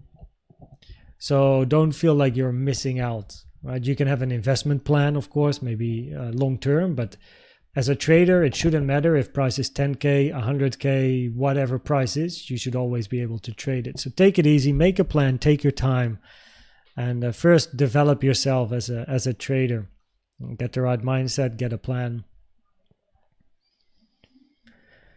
I was just listening to what you said in your Elliott Wave tutorial on zigzags. Yeah, I haven't, so of course, in the live stream content, right, that's where I have all the info about flats and everything as well already. With the new short videos, flats. Of course, today I did the expanding diagonal, the short video, short. So zigzag next, then double zigzag, triple zigzag, expanding flat, regular flat, running flat, all the other stuff. Of course, all of these scenarios have already been covered in the course, in the live streams, but these are specific, very short and concise videos per pattern. So the price at the 1.618 is 64,958, so pretty much 65K.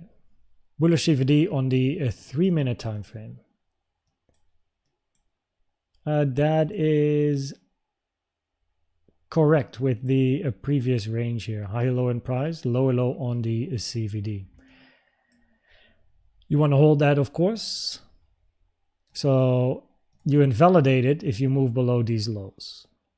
At the moment, you have a higher low in price, lower low on the CVD here, where your target would be the high.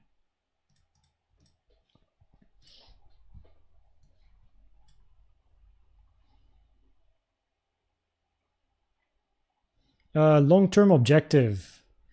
I personally don't have an objective, as I'm not really too involved with, I suppose, Bitcoin as a long-term asset. It's very much a trading thing for me. But in 1 year, 5 year, I mean, long-term, I mean, 1 year, if we look at the bull market, also based on Elliott Wave analysis, which I usually show on Sundays, the macro, the monthly chart, ending this bull market Q3 for 2025 would be nice, between 100 and 180K minimum. 5 years, well, if the bull market ends, you're going to go down again, and that it's very difficult to say where price is in 5 years. You know, it can be anywhere. I would need to subwave structures, so we just got to be around for 5 years with the YouTube channel. Is it possible to have quadra penta 1 2? I mean, you can have a double, a triple, quadruple, pentuple, whatever that is, 1 2, yes, but then of course the bigger your wave 3 should be. I don't know. I probably haven't seen that one yet. We broke the 0 to 6, right? If it is wave B, it should be in now. Preferably, yeah.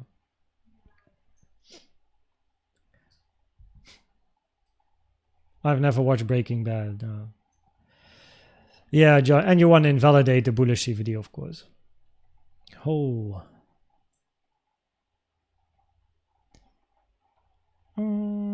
Also took a long way you did, but got out early at 6,800, went grocery shopping, came back to your live stream with a boom in price. Getting out early also, if you have a good reason to exit, is no problem, right? So you were long here, you got out 62.8. Yeah, so you got out here. Look, if you had, there was resistance here on the chart. It's a great exit, man. You should be proud. Like you made money today. You bought your groceries from your trading profits pretty much. Yes, you miss out on this, but who cares? You can always get in again, right? So for example, if so long here, close at resistance, right? if price takes this high again, probabilities were higher to move to the next resistance. So that's just another long opportunity. So that would have been a second opportunity. And now we are at resistance again. And this is the wave B target area for a flat in a wave ABC. So this is a valid, in my opinion, from an Elliott Wave point of view, it's 100% valid to TP or even close longs here. No financial advice, right? But from an Elliott Wave point of view, we are at an area of resistance, potential interesting for a flat. But the moment price continues up and hits the 618, yeah, we do have an 886 here, so we might move down then to the golden pocket, retest, and continue after. But you would expect the high to be taken, right? Without taking this low here at 61. So that is the moment where, okay, you know, yeah, I may got in, maybe I'm out of the trade, I made my profit, I'm happy, made a couple of percent, right? I'm good. I wait for a new opportunity. I either wait for weakness or I wait for continuation of the strength. And if strength continues, I enter again. And this is also, of course, how you can. It's not necessarily having big swings in this particular case, but you're trading level to level. So you long at support, you exit at resistance. See what happens over here in this area. We break the resistance, long again, exit at resistance. Right?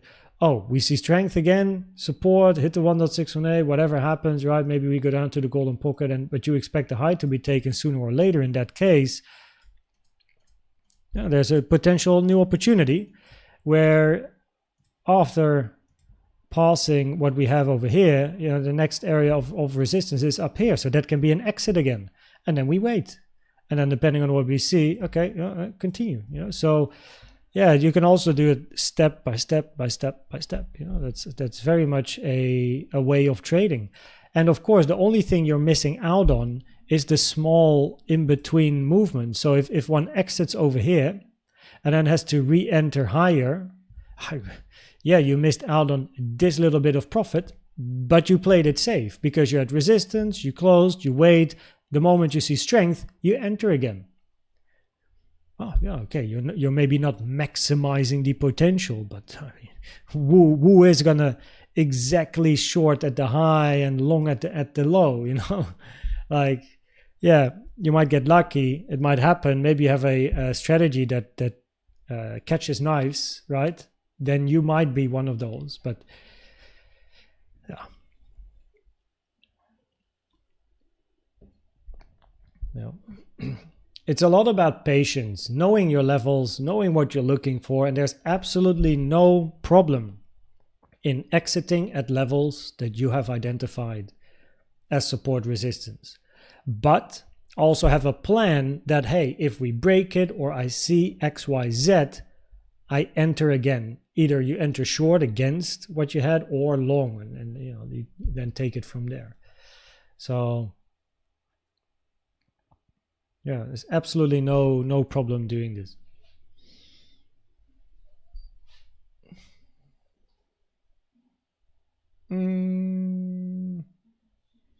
I've tried small time frame trading before and it's downright mess when it comes to emotional control. When you first start trading, how did you manage to control your emotion? I didn't. It was my biggest problem. It was my biggest problem, emotions. And that is, as yesterday someone asked me a question, what would I do different if I would start trading again? Work on my emotion from day one. Biggest improvements are made there.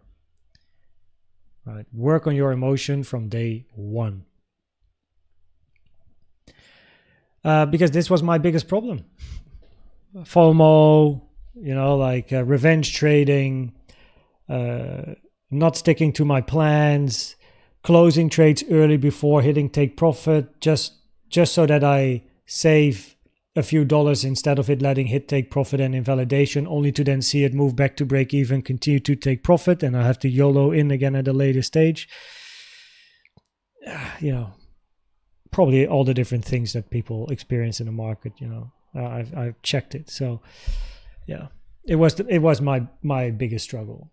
Now, how did I manage to control this? first of all, experience. Second, realizing there's a new opportunity every day. Also, having a clear plan and a strategy, which takes time based on data, because the more data you have for your plan or strategy, the less emotional you become. Because if you know exactly based on a couple of hundred trades, or at least 100 minimum, this is my win rate, this is my best risk to reward ratio, this is my entry, these are my rules, this is, you avoid the whole emotional I think.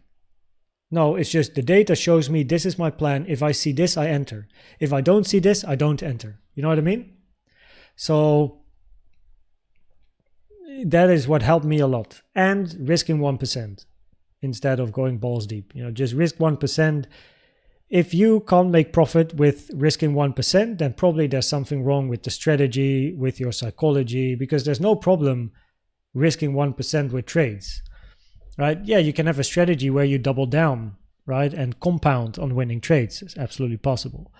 But if you can't make profit risking 1%, then something's wrong. So it's better to risk 1% and lose a little while learning how to become profitable than risking 10%, 50%, whatever percent liquidation is stop loss, just to try and make big bank with one trade, hoping to hit the jackpot and try to get rich quick, which is absolutely stupid. If this is a correction, what kind of wave is the potential B wave becoming? An ABC, where you end wave C on a high amount of volume. So in that case, you're looking for ABC or even a WXY really, but it ends on a wave C because that is your high volume move. Yeah.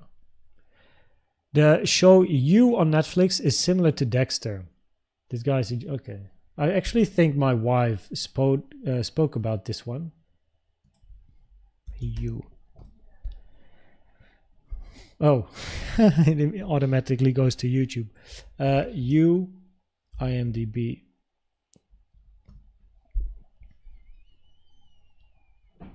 Okay. What is it?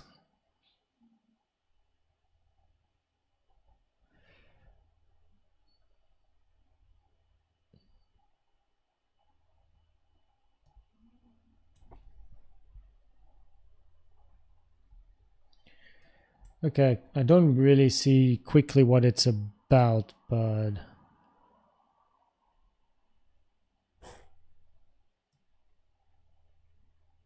I'll make sure to check it out. You, clicking.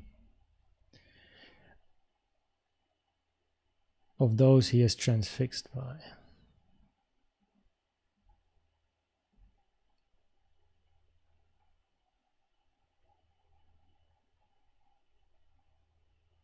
Okay, interesting. I have it open on my second screen, so might check it out. But we're definitely first checking out Dexter at least. Thanks for mentioning it. Water bullish till the greed kicks in. Yeah. If this is a correction, what kind of wave is the potential B wave? Oh, I answered that one already. When the wife texts you, you respond. I know, right? Oh, I got to be a bit quicker, I see, in my comments. So let me go through it a bit quicker, right? Like Life of Pi. Okay, I see. Life of Pi. We're so blessed to have you. Cheers, Ace Winner. It's a pleasure. I love hanging out with all of you, observing what price does locally. If you want to scalp on a low time frame, would you say that you'd have to be a maestro in reading corrections? No. Unless you want to scalp based on Elliott Waves, then it would be easier to be able to read corrections. But it's not about reading the detail of the correction. You just got to know if a range forms on a 1, 3, 5 minute time frame, what is this? What does it mean? Could this be a 2 or 4, right? Do you hit the 0.618 invalidating a wave 4 moving down? Was it an ABC? Like, you still need entry rules. We have bullish EVD, but also 0 wave 4 technically, but extremely like. We have a bullish CVD, but also the 0.618 wave 4 technically or invalid, extremely like. Yeah, so far it's still on top of the weekly here. So I mean we're just ranging sideways at the moment with all the comments from newcomers, doesn't mean retail is coming back. Is it time to sell the top? You would think so, no? Maybe.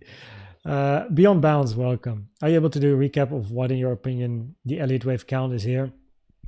Well, it's we didn't actually really do an analysis this live stream because of the move up with the news, and there's only really two scenarios we're looking for. So in a bearish scenario, W zigzag, X zigzag, flat A, B, C, currently inside the target area for your wave B, hitting the 1.618 at 64,958 on my chart, right, taken from this high to this low with the fib, will significantly reduce the probabilities for a flat A, B, C, right, because the 1.618 is quite rare for a wave B and a flat. Side note, doesn't mean you can't reject there, because what is actually quite common is price moving to the golden pocket after hitting an 886, and the 886 is at the same level, so just say. Yeah. But if you do move to the 1.618, even if you reject to the golden pocket, probabilities will be higher to take this high before the low. In other words, continuation has a higher probability than rejecting and moving to the lows. So that's that basically. This is literally it at the moment. And yeah, if we take this high, then the next area of resistance is 68.2 to 69.2. So we just level by level, and this the next move to the upside is either going to be labeled A, B, C, and then a move down to take the lows again at 56k. More bullish alternative is 1, 2, 3 and continuation to the upside, but you'll only know once price moves to the upside. So we don't yet have that information. So yeah.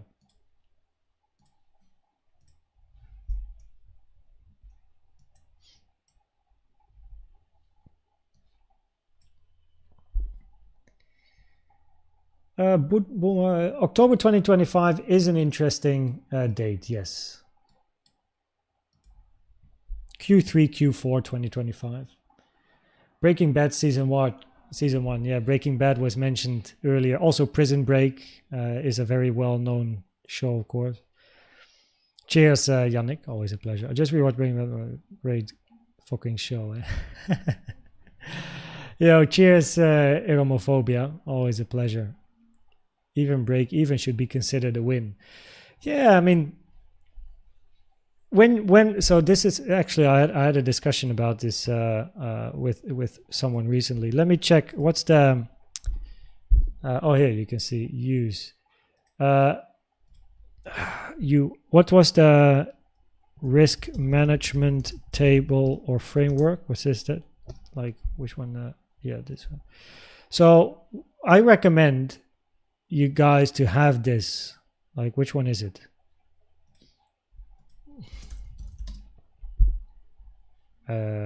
Let's see this one here.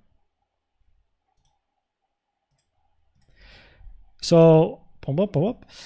Can you see this? Yeah. Okay, so right, very, very basic. Now, when you trade, if your trade hits break even, it is not part of this equation, because it's not part of your win rate. It's part of your hit rate, not your win rate. So when you are calculating with your strategy, when you are calculating your win rate, which is the upper number, 20, 30, 40, 50, 60%, 70, 80, whatever, and your risk to reward ratio, that's obvious, right? If you have a win rate of 40%, I have no idea why 1 to 2, take it with a grain of salt. This is random from YouTube. Let's go 50%, or from Google. If you have a 50% win rate and a 1 to 3 RR, you're profitable, okay? It's quite clear. But that 50% win rate is only wins or losses, not break-evens. They're not taken into account here, right? Nor is that really important to have break-evens in this calculation anyway, because you don't earn more money, you don't lose money. Yeah, you pay the fees, but the fees should easily be covered by the profit anyway. So Yeah, I guess there's better tables out there. So, oh yeah, I mean, it is profitable. 40% win rate, 1 to 2. Should be very close to break even, though, if that's the case. But yeah, it's about win and loss. It's not about break even in that case. I recently spoke about this to someone. So hit rate, if you talk about hit rate, then your plan has a certain target, and if it does not hit the target and moves back down to break even, that is when your hit rate goes down, because a break even trade should be part of the calculation of calculating a hit rate. Win rate is win or loss. Hit rate is win, loss, break even. Right? So therefore, your hit rate is oftentimes, pretty much always, lower than your win rate because of the break-evens that are not counted with the win rate. For me, win rate is the more important one, though.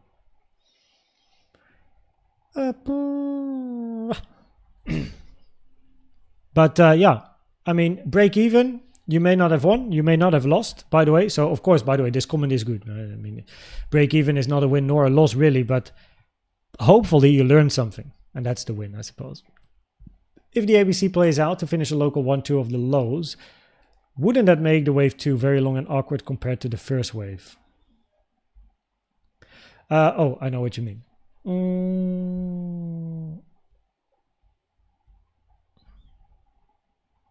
Okay, the ABC, you're talking about a flat in this case. So we take a fib time from the low. I already did this earlier this morning. To the high. We double click, toggle on the wave 2, and you will see that for this range to still be a wave 2, we have enough time.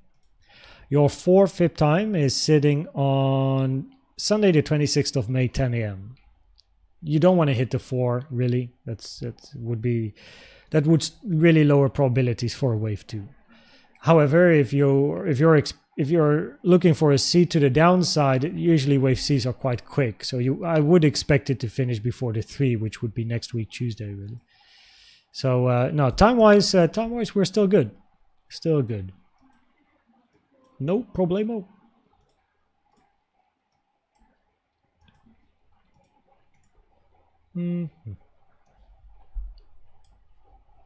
When would you say it's better to hedge as against go naked, long or short?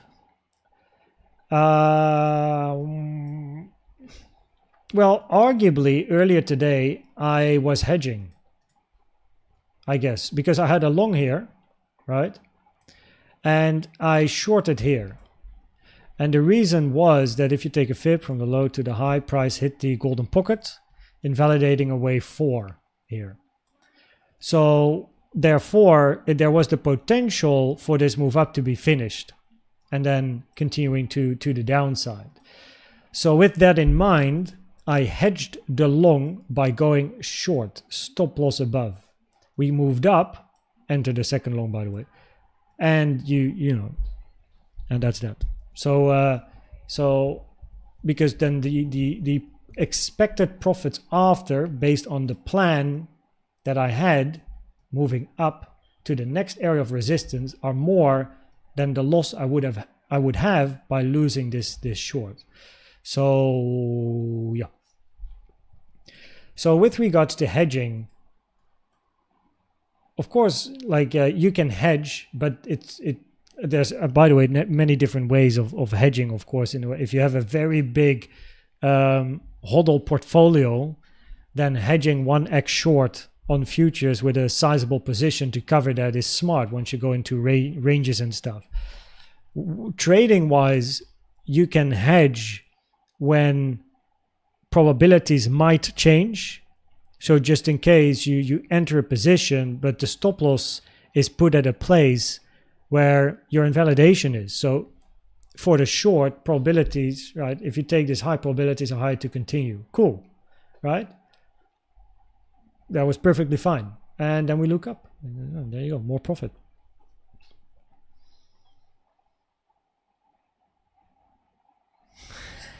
Watch price crash. Happens. Got reckless, lost 20k. Yeah, early days in a nutshell, no? First time trading, caught a falling knife, made 15k, got reckless, lost 20k.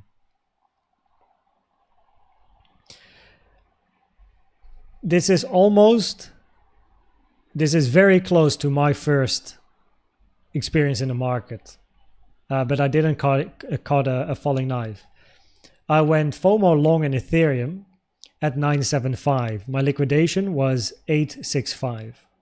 Man, I was so emotional. I was awake till 4 a.m. till I was like, fuck it, I either lose everything or not. It was a lot for me at the time.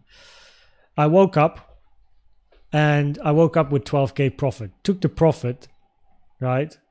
And in the couple of weeks after, I lost the profit and a little bit more. That's when I started learning. Like after that happened, that is when I started. And I know exactly where I was, who was with me when I was losing my money that day with like revenge trading and whatnot. And oh boy, I couldn't. I know exactly the moment, and that is when my mindset switched to, okay, I gotta learn this. I see the opportunity, but I need to learn more about this, whatever this is, because what is it? How do you call it? Yeah, chart trading. I didn't know shit, so that's when I started learning. Bitcoin dominance rising. Any comments? People buying Bitcoin, of course. I can imagine price moves up, people YOLO into Bitcoin again, Bitcoin dominance rising. So I guess that would be based on the news and the move up. It's a natural psychological response from the market, I assume. Also, with the idea that a potential low is in, makes the market more sensitive, I suppose, to what happens on the chart now. Emotion is hardcore. Yup. New to trading. Maybe a dumb question. Does hitting the 1.618 mean just touching it, dropping back down, or it just pass it and stay above? Just hitting it is enough. So for a wave B and a flat, A, B, C, just touching the 1.618 will immediately significantly lower probabilities for a flat wave B. You do have the 886 here, so you could get a retracement to the golden pocket and then continue after. That's quite common, but hitting the 1.618, we're going to be looking for price to sooner or later move towards the 65k high before dropping below 61, which increases probabilities to move towards 68k as well. Exactly, trying to be safe. I've just started and that helped me a lot. It's like being on step 2 and I should be on step 0. You're always in a step, I suppose, but likely as you're new, you're at step 1/2. Step 1 most likely, because that is where you're learning more about all the different tools. That's where you build some experience with, okay, how do I use trend lines? How do I use channels, volume profiles, speed fans, Fibonacci, those type of things. That's where you start.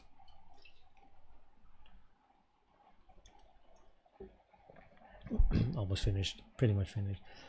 Join Diamond. Yeah, Crazy Potato, by the way, he's a Diamond member. Join Diamond and make your plan. Having a plan is the only way to consistently win. Amen. That is correct. You is brilliant. Yeah, gotta check it out. Could you please tell what support level your blue box and white box consists of? Consists of volume, time frame horizontals, simple SRs, support resistance levels as well. Sometimes it can include the high or the low of a gap, and Fibonacci. Yes, Oster Reader. I also want to give some credit. I've been following your analysis the last days, and I need to say you're quite precise, maybe a little too far. T said I haven't found out before. You found me now. Yes, thanks for. By the way, are you Dutch? Oster Reader? I'm not sure. Yes, is a very Dutch name, but thank you for your comment. And welcome to the channel the past couple of days, and happy to see you appreciate the analysis and also think it is precise. That's exactly what I aim for, because yeah, that's it's also part of what I trade, Elliott Wave. Right? So, but no, thanks, man. Appreciate it. And you're still, I mean, in the bigger scheme of things, just like with Bitcoin, you know, at 10K, still early. We're only at 11K subs, so only, oh man, hear me talk.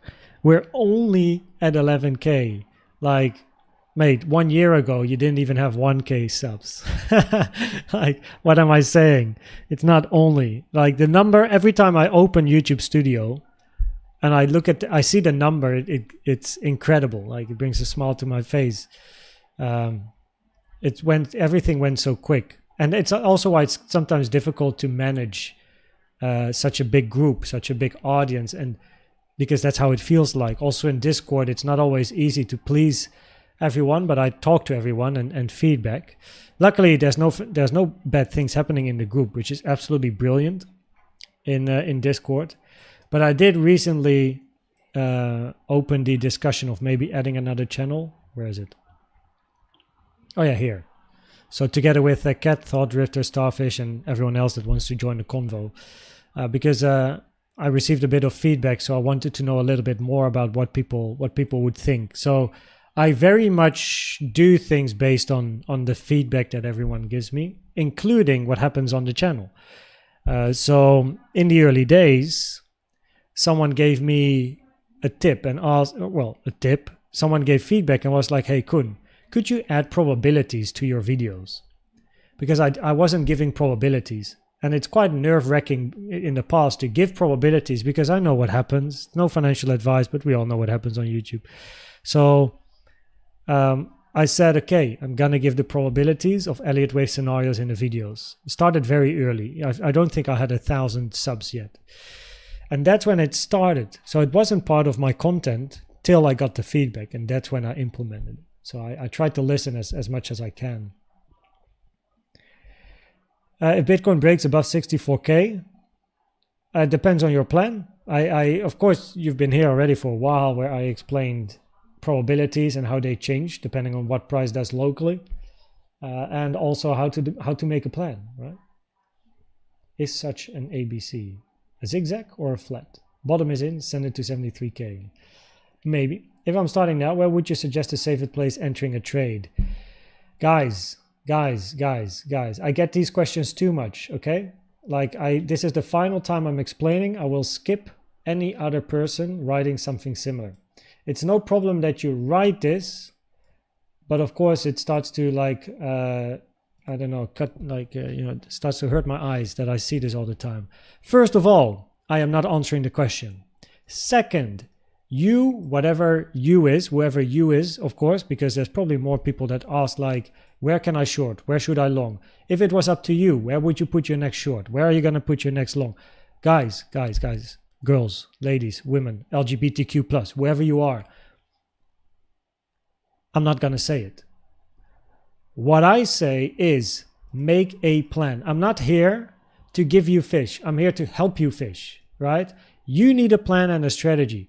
So you forget about trading for the upcoming months, put $100 in your account, risk 1% for the fun and the giggles, build experience, and you are going to follow these 6 steps so you never ever ask these questions again. 1, try as many free tools as you can. Build experience in the market. Price is moving up, moving down. As a trader, you shouldn't care about the price anyway. If you're an investor, then you do, right? As a trader, you can trade at 10K, you can trade at 100K, you can trade at 60K, 70K, 50K, doesn't matter. Build a plan, learn about the tools in TradingView and indicators. Step 2, find your favorite tools, build statistics. This is where most people quit because they don't want to put in the time to build statistics because it's tiring, it's a lot of work, it's a lot of boring stuff, but this is what's going to help you the most. Step 3, combine some of your favorite tools that you build statistics on and build statistics on the combination of the tools. Step 4, tweak and adjust. Add a tool, remove a tool, build more statistics. Step 5, start trading with a low amount of money, work on your trading psychology. Step 6 increase your portfolio size. Now you have a plan, you have a strategy, you know where to long, you know where to short, you know your target, you know your most profitable days, you know your best entry, you have your trading rules, you know everything you need to be profitable. If you do not follow these 6 steps, the probabilities of you becoming a profitable trader are incredibly low. Now, these 6 steps can take you a month, they can take you 2 years, depending on the plan, the strategy, the tools that you like to use.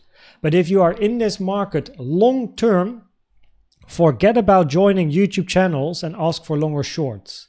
Because if that is your plan sucks, right? It's bad, very bad, very, very bad. Do not take advice from people online. Stop asking the questions. The moment you feel like you need to ask the question, shall I go long or short? Where are you going to go long or short? You immediately should reflect to yourself, fuck, I'm fucking up. I'm shit, right? I need to have a plan. I don't have a plan, else I wouldn't ask the question. Because if you have a plan, you don't ask the question, right? Because you know exactly what you're looking for. I don't mind helping people, but what I'm doing here now is helping you. I can't tell you where to long and to short. I'm not a financial advisor. I'm not going to talk about my plan, strategy, and everything on a public live stream. That's stuff that I do in Diamond, right? Have a plan, and I'm not a signal service. Have a plan, have a strategy, grind the shit out of making that plan, because even though a plan might take you half a year to make, it's going to pay you for the 10 years after. Look at the leverage there, right? It's a 1 to 10, arguably you could say. Make a plan in 1 year, 10 years of profitability based on the data, based on everything that I've explained, right? Because you got the data, you got the plan, you learned the habits to be a profitable trader. Learn this and you will fish for the rest of your life instead of me trying to give you a fish. So if you're in here, you're asking a question like long, short, where are you going to go long, short? Not answering, right? My answer is you build a plan. And if you're not happy with this answer, then this channel is not the channel for you. And I am very happy that this channel is not then the channel for you, because it also avoids all of this mess in my Discord channel and everywhere else, like the comment section, because I don't want that. You know, that's for the Moon Boys. The Moon Boys will give you an answer, because the Moon Boys will say, click my affiliate link and go long 100x. You know, getting the commission. Now, of course, you can support the channel, by the way, but I'm very much focused on trading responsibly and with a plan. And if you do not have it, get to it. So if you are just starting, and this is nothing against the voice of Pi, because yeah, I get it. But if you are just starting, don't enter a trade, get experience first. Put $100 in your account, risk 1%, $1, make a plan based on the tools that you're using, find some support resistance, watch some videos about trend lines, SR levels and stuff, learn, and then start trading. This is the absolute best advice I can give you. I wished I had someone talking to me like this when I started, because I fucked up royally in the beginning, right? So I was really bad. Not that I'm a lurker, so I don't write in live streams, but I was going to other channels all the time to see like, okay, what's that person doing and what's their problem, you know, till eventually I realized like, fuck, what the hell am I doing? You know, how am I ever going to be profitable? I need to make a plan. That's when I started. So yeah, make a plan. Now I got a plan. So make a plan. Please make a plan, right?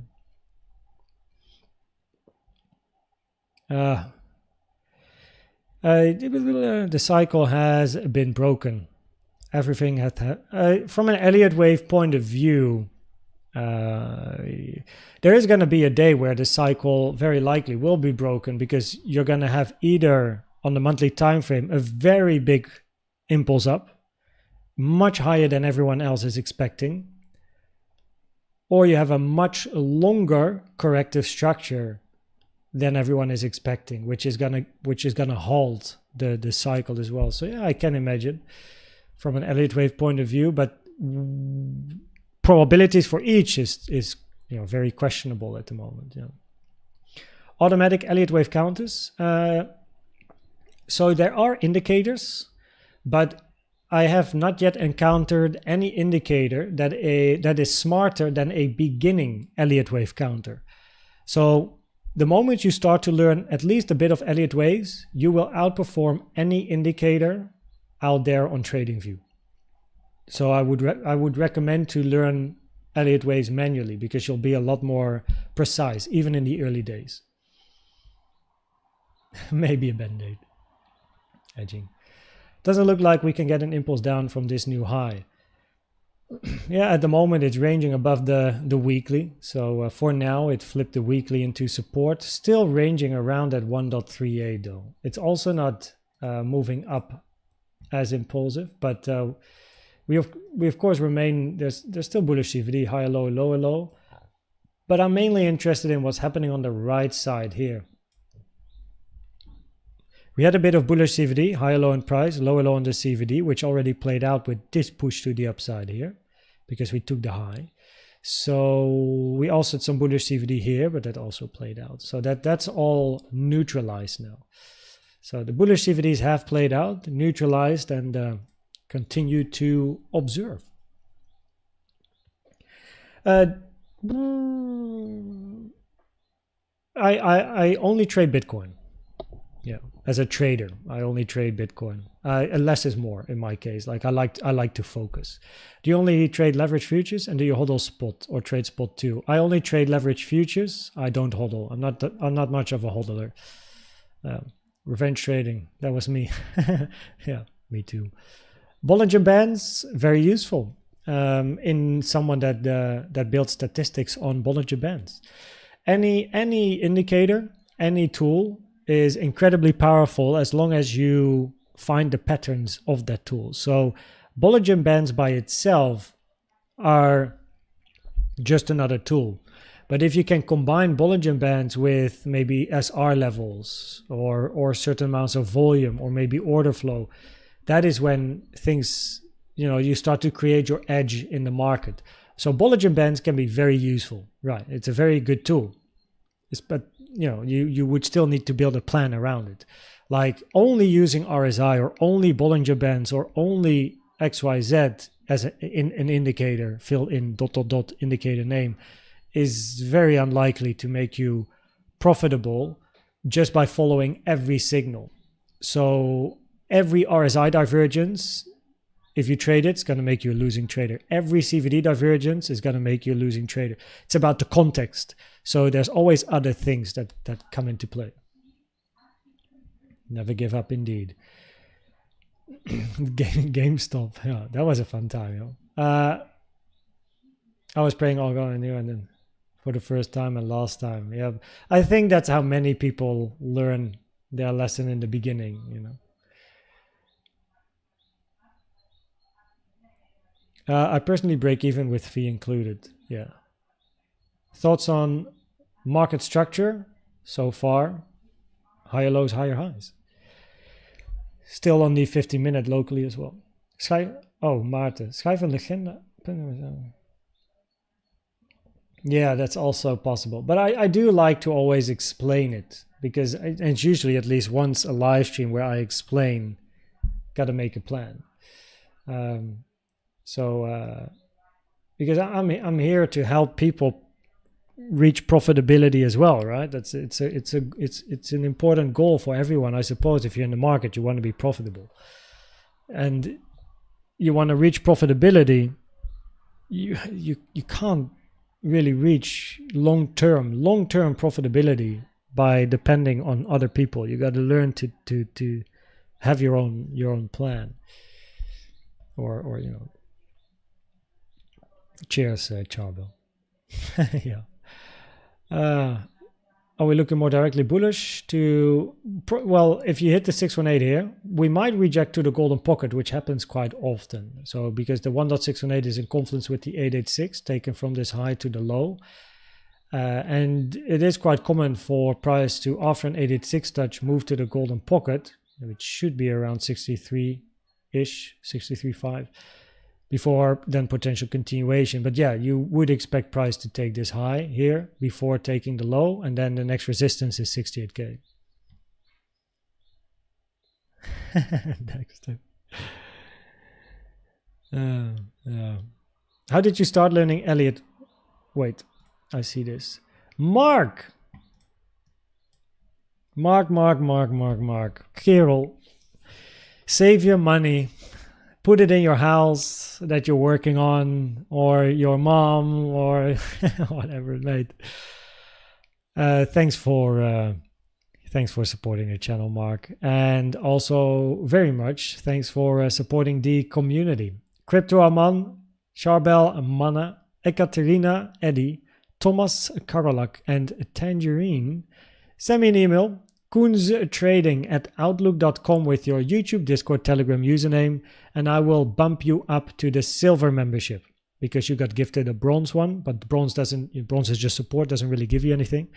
So I will bump you up to silver, as I always do. The memberships, by the way, the gifts are always random. Everyone is completely random. I don't know how it works, but Mark, cheers, man. And Mark, today I have sent you your Koens hoodie. It's on the post. It will get picked up at like 5 p.m., which is in like 10 minutes. So I guess it would arrive very soon. It must be before Saturday, so maybe tomorrow. I mean, it's usually in the Netherlands, it will be very quick. So yeah, cheers, Mark. Cheers. Don't forget to put some in your house as well. How did I start learning Elliott Waves? So I started learning Elliott Waves. First of all, I got in touch with Elliott Waves through a buddy of mine in Discord that shared me a screenshot of Elliott Waves. And that's how I rolled into it, because I was curious. Then I went to websites online, and this is the best website that I have found. It is very complete, like 90-95% of what you read here is good. It's so far the best that I have found. It's the link in the description. So open the description, scroll down, go to Elliott Wave Education. It's the laptop emote, bit.ly/Elliott Wave Detailed, this website. It shows you the structures, targets, common, uncommon, it's very, very, very good. So get a notebook, get a pen. That's where I started as well. 1 second.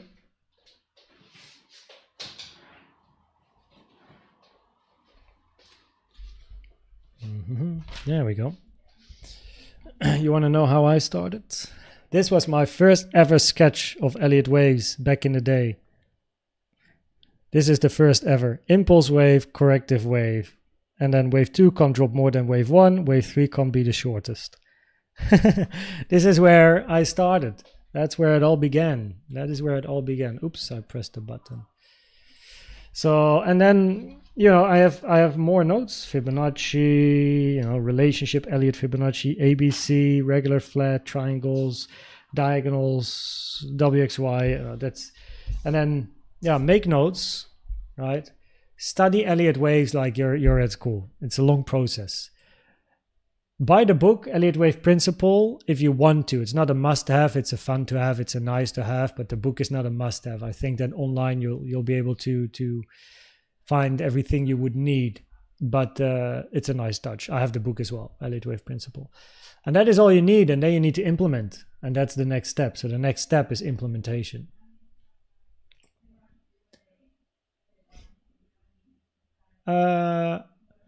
The end of the cycle. Yes, Elliott Wave theory would agree. Where are you from? The Netherlands. I'm from the Netherlands. Holland, jongen.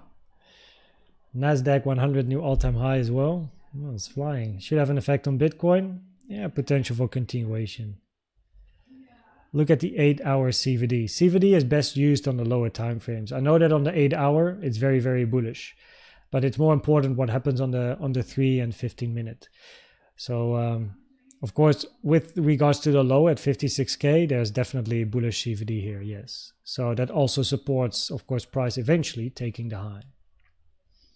But what is more interesting is looking at CVD more locally, which also here we can see that price is continuing to show some bullish CVD as price is ranging at resistance. So, yeah. it supports the narrative of potential for continuation. Wave C. Potential. In that case, this of course is your area of interest, right, for your wave B. Do you think it will reach 64.5? We're pretty much there now. Looks like we flipped it weekly into support. Yeah, with some bullish CVDs building as well here locally. So yeah.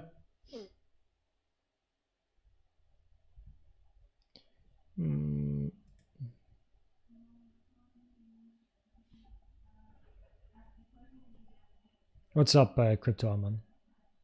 Much really, I'm looking forward to keep following your channel. To answer your question, my name is American, and as far as I understood, you are Dutch. So we're neighbors. Germany. I see you moved. Okay, so it's Jesse, probably not Jesse. Jesse is a very Dutch pronunciation. I guess Jesse or yes. But yeah, Germany, neighbors indeed. We won't be neighbors anymore though, because I'll move to the south of France later this year. Pleasure. Why you want to know? Always a pleasure. Have a good dinner. Enjoy your food. You think the diagonal is still very likely? Yeah, the ABC is definitely still on the cards. You want the high at 65 to be broken in that case. So that is the daily bearish scenario. Koens can be part of your trading process as an edge. You already give the levels to watch. It can be a confirmation with your analysis. Yes, in a way. Yeah, it's not a signal. It's no financial advice, but any level that I have on the chart might be a level you didn't think of, and maybe it's something you're interested in checking. You might want to put it on your chart, but then I also, of course, recommend to learn about, okay, so how does he put it weekly on his chart? You know, why is it relevant?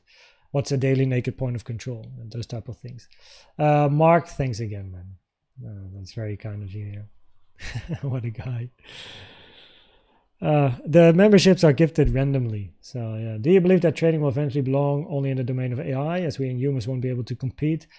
No, I think there's always, because I think there's always going to be the human element anyway in with regards to trading. I would like to make my strategy AI or automate it, but it's very difficult actually to automate it. So yeah, but I think for the foreseeable future at least, it's still, you know, humans pressing the buttons. Even the buttons of AI that are coded by the foundation is coded by humans or bots. Yeah, there will always be another trade. That's correct. If you don't liquidate yourself. Correct as well.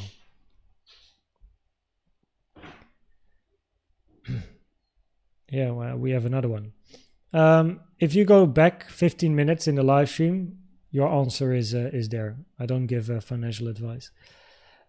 Bienvenue en France. I'm Anatia. You live in France. Yeah. Yeah. We'll be living in the same country. Any people here that live in the south of France? Flotti, how you doing, man? What's up, Flotti? Johan Wolf, if you are moving to the south of France and if you are there mid-June, swing by the Cannes Lyon Festival Advertising Awards. It's hell of a party week with amazing creators from all over the world. Yep, yeah, absolutely. Now, my wife knows a lot about the different festivals and things going on there. So yeah, we're very likely gonna check the festival. Thanks for the tip as well. Are you there as well sometimes at the Cannes Lyon or Cannes Lions Festival? Have you been there before? The flat is still in play. Yeah, correct. I mean, we're still in the wave B pocket, right? But you do have some bullish CVD divergences retesting the weekly and locally as price moves up. So let's see, but so far we're of course we're still here. Yeah.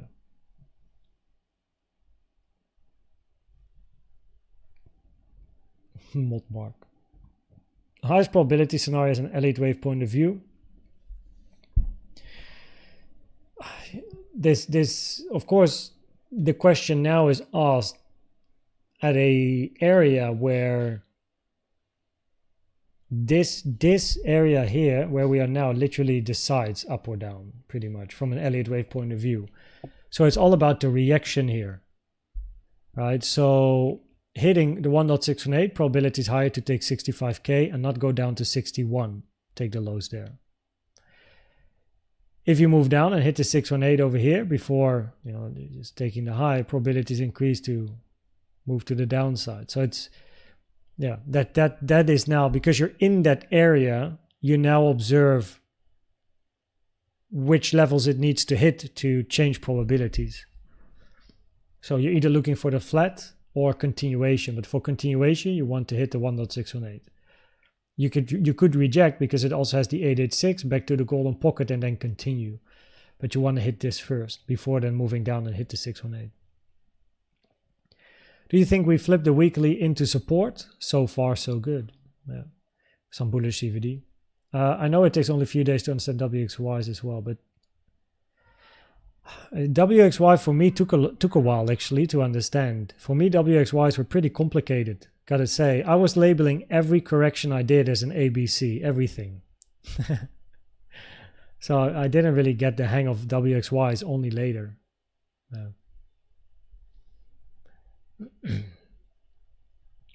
Oh yes, see you at the Martinez bar at 4 a.m. Popping the bottles, Johan partying. Oh, see you there. Where did you get to know your wife? In South Africa. But before that, on Instagram and WhatsApp, we have a very interesting story from that regard. So it all started on Instagram, actually. Yeah. And then eventually, I flew to South Africa to meet her. So in a nutshell, just to give a bit of context, I traveled South Africa. I got backpacking South Africa for a month. Came back, didn't meet my wife. Came back, put pictures on Instagram with the hashtag Cape Town. She found my profile because she was looking for the hashtag Cape Town on Instagram. So she found my profile. She liked some pictures. I didn't reply immediately, but in the weeks that followed, sometimes I saw a like.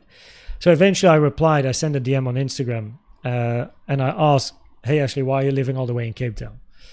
And she replied the next morning. We are talking about the... 1 second. She replied on the 8th of December, 2017. And that same day in the afternoon, we got to WhatsApp. Then we started talking on WhatsApp, calling on WhatsApp in the month, like the months after, you know, then you go calling, eventually video calling. And 6 months later, it was her birthday. And I wanted to give her a present, as we've been talking every day on WhatsApp, but we've never seen each other. But something's going on, you know what I mean? But you can't really put a finger to it. So I wanted to give her a present. 6 months talking, it's her birthday. I didn't really think of a good product. So what I then did is I bought a ticket to South Africa, like a airplane ticket, flight ticket. And I showed it to her through a video call. So the surprise was my ass coming to South Africa to meet her for her birthday. And I gave her 1 month though. So on her birthday, I showed the ticket that I was going there. And 1 month later, on the 3rd of June, 2018, I arrived. Stayed there for a week. Rest is history. 5.5 years later, we're married. So, and there you go. It's crazy, you know. Didn't expect to go to South Africa, come back to the Netherlands, and then marry a South African a few years later. So yeah, we got married this year in March. So we started talking on the 7th of December 2017, and on the 9th of March we got married this year. So yeah, 6 years and a bit. Ooh.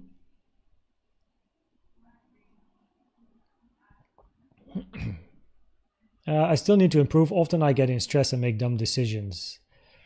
I guess the stress and dumb decisions is something that I think the book, the Mental Game of Trading, will also help you with, because will teach you to identify, before you get into the stress and making dumb decisions, you'll very quickly identify you might go there. So before you make dumb decisions, before you get into that stress, there's already a few signs probably that if you recognize it, you can avoid yourself to get into the dumb decision stress area. That's what the book will teach you as well. So yeah, but it's still, of course, something that many will struggle with. Any more CPI news? No, that was that for the day. Finito. From which level can we short? A level that you have identified on the chart as important resistance. It's looking strong, to be honest. Some alts too. Free Discord. Yoink. Correct. It's free. No paid stuff. WXY is 333 or 335. A WXY is a 333 wave, a corrective structure. A 335 is a flat. That's what I'm doing, labeling the correction ABC, only trying to learn WXY more. Yeah. So a WXY is always a 333. An ABC is a 535 or a 335. That's the difference. Yup, Instagram it was. Cheers, BH. Yeah, I gave myself, I know, right? Ta-da, here I am. You will have a nice life in the south of France. Yeah, we're curious. We're gonna see. First, we're gonna rent a place, stay there for a year, and if it's nice and we enjoy it, then we're gonna buy it. Yeah. We don't want to commit immediately to buying a place, and then if it's nothing, sell it. We don't expect it to be nothing, but you don't want to risk it. You know what I mean? So. Yeah, when you want something, you go after it, eh? So my ass flew 12,000 kilometers other side of the world. Put a ring on it now. Had the same story. Sometimes you just need to go for it. Exactly, Mr. Ding Dimo. Ding Ding Mo. Sorry. Yeah, similar story. Beauty of the internet as well. Eh? I met a woman in Stellenbosch. Oh, good memories. Stellenbosch, beautiful area as well. Beautiful area. Hopeless romantic holidays. What do you think will happen next week? I mean, what day is it today? It's Wednesday, no? So we still have half a week left.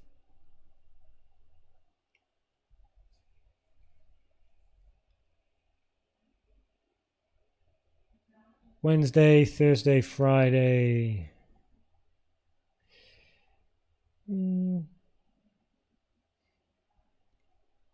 If we find upside here, preferably in the weekend, you're gonna range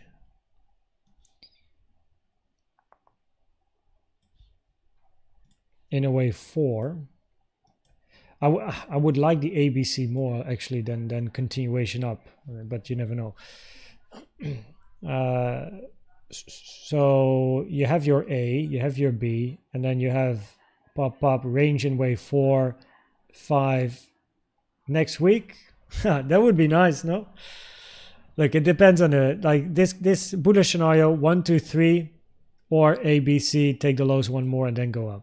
That's pretty much what I'm looking for. So I get these questions sometimes, like what do you think will happen next year or next week or next month? But keep an eye on the content and you will know, because I do of course have my weekly analysis, weekly time frame and everything, but it won't tell you that next week we're at 80k or at 50k. It's just currently we're in a wave 4. This is the target area that we have to keep in mind. Probabilities are higher for continuation and probabilities are higher for the low to be in or not to be in, or upside or downside.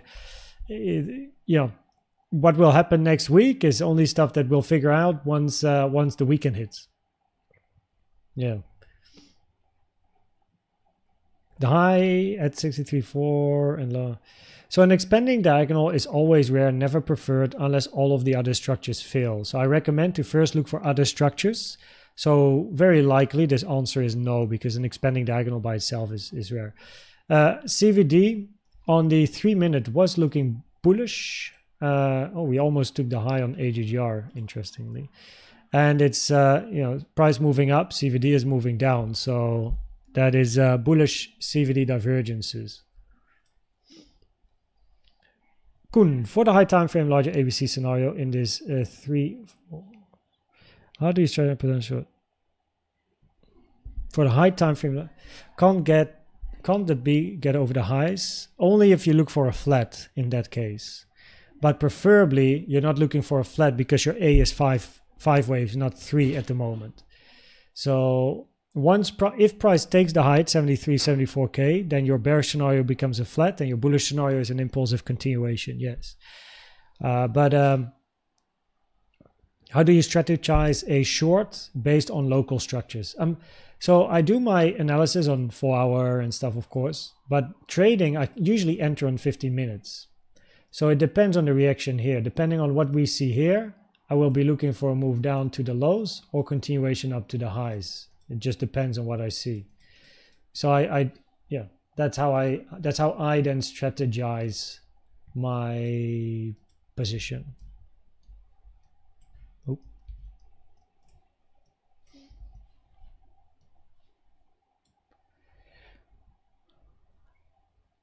The market may be too impatient for the revision. It just continues to stack exchange running out of the spot. There will be a supply shock.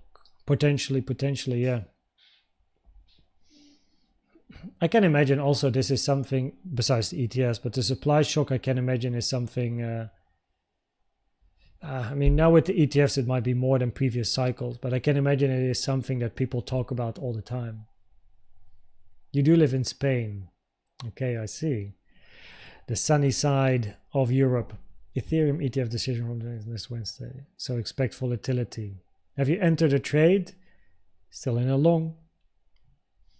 CVD looking weird. Price creeping up, CVD creeping down and sideways. Yeah. So bullish CVD as price continues to move up. No, CVD is best used on low time frames. Anything below 30 minutes, really. Will you update us on what we see? Yeah, absolutely. As always, just by the content, yeah. What makes you decide to trade Bitcoin only and not Forex? Isn't Forex less manipulated? Oh, I don't focus on external stuff like manipulation. I think all that is just people trying to find a reason for their losses. Oh, it's manipulated. Oh, it's the ETFs. Oh, it's the big companies. Oh, it's the AI. Oh, it's the bots. Or you know what I mean? Fill in the dots. Oh, I got wicked because it's manipulated. No, it's because your stop loss was at the wrong place. That's why you got stopped. You know what I mean? So I don't look at manipulation and that sort of stuff. For me, it's just an asset and I trade it up and down. The reason I only trade Bitcoin is because it was the first asset I got in touch with. So I in December 2020, I was asked to host a television show. So I used to be a host on TV. I was asked to be a host for a television show, which was about crypto, and I said yes, but I needed to learn something about it, and it was, you know, big focus on Bitcoin and then some other crypto related stuff. So that is where I started to learn about Bitcoin. And then I saw the chart and got in touch with the chart. And that's when I got in touch with trading Bitcoin. And I never moved away from trading Bitcoin. So that's pretty much how I got into trading Bitcoin only. Yeah. In the past, back in the day, I did have some other alts that I traded as well. But what I noticed is it's a lot more stressful for me because I have to keep an eye on multiple charts at the same time and different positions and all that shit going on. And I was like, I don't want it. So I literally removed everything and trade Bitcoin only from that moment onwards. Never changed. I tried getting back into trading Ethereum and Solana, but no, Bitcoin is more than enough. ETFs are consuming for rough numbers. Yeah, it's going up quick now. On my PTSD triggers. It's also a recommendation, I guess, a tip for traders if you're new in the market. Don't focus on external stuff unless you're a fundamental trader. But still, as a fundamental trader, you know, you focus on news or companies, I suppose, ETS. But don't focus on 1 second.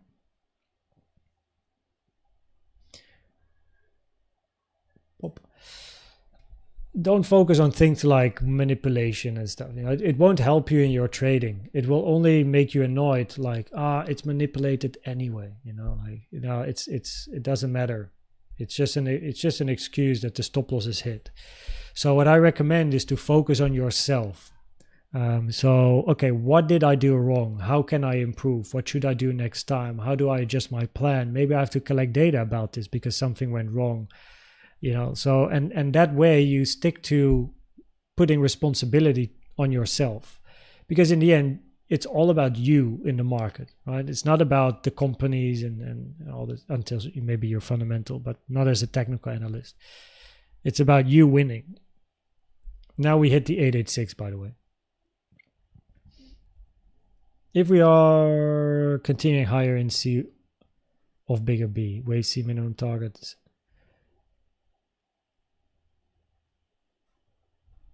Let's have a look.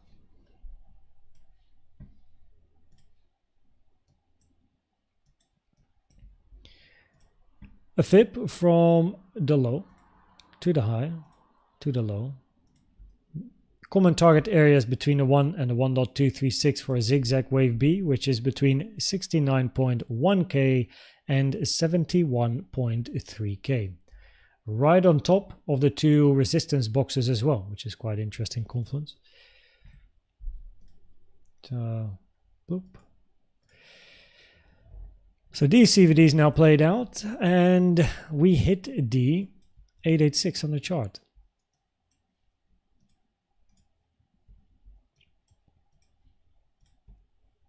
Always interesting when that happens. Let me clean up the chart a little bit as well. 886 is touched. Gonna clean up a little bit. Remove this, remove this.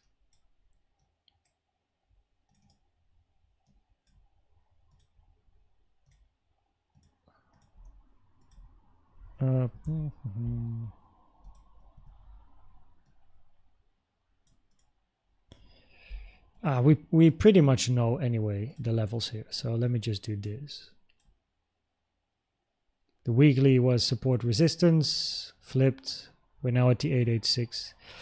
886 is always interesting with regards to like what it does to price.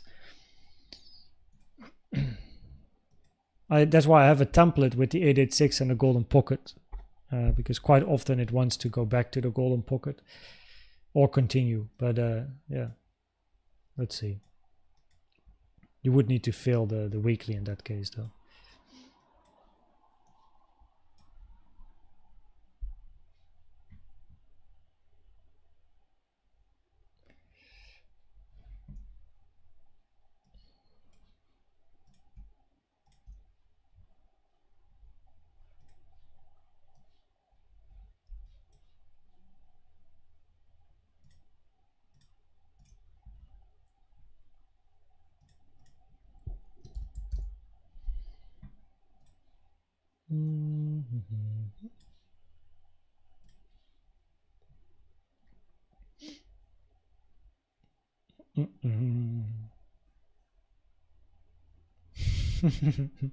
Exactly.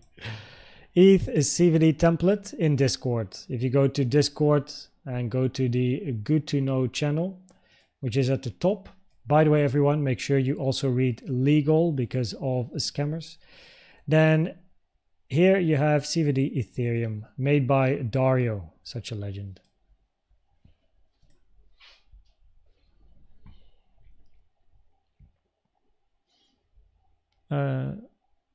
Oh yeah, so we answered that one.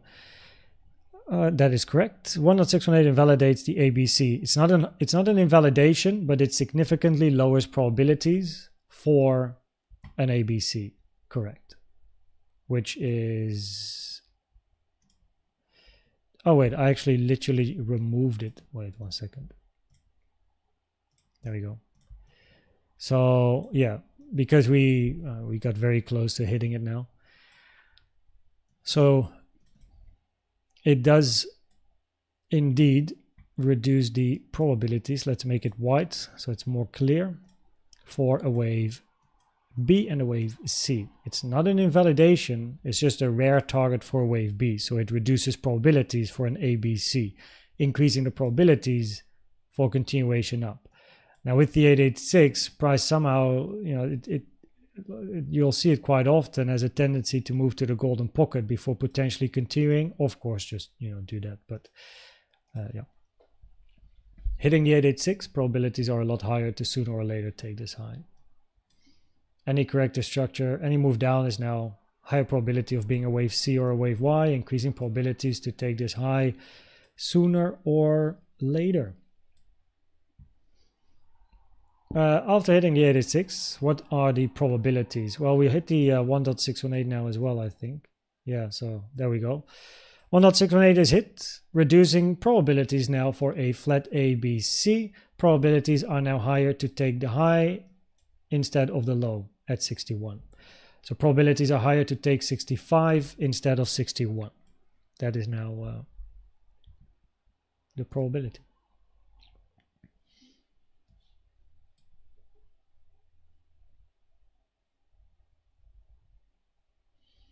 Scenario now is, in that case, continuation in either a wave C or a wave 3.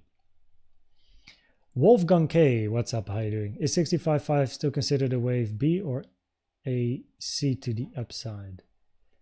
65.5, this move up, always highest probability so far that this is an A or wave 1, to then look up for a wave C or a wave 3.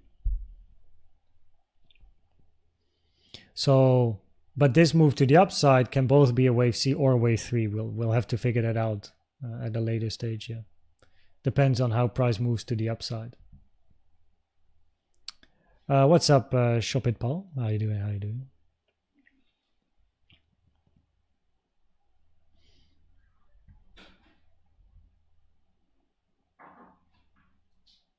We might also have filled the 1 hour gap now. Almost. Let me remove that.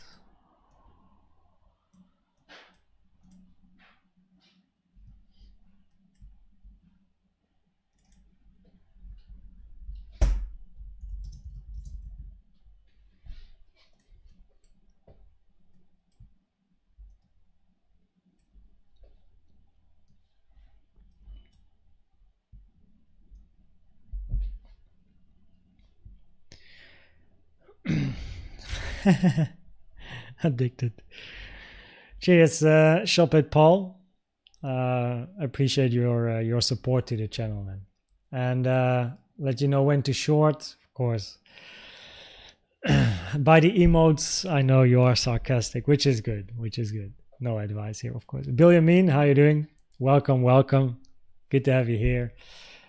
Better late than never. Right? That's what they say.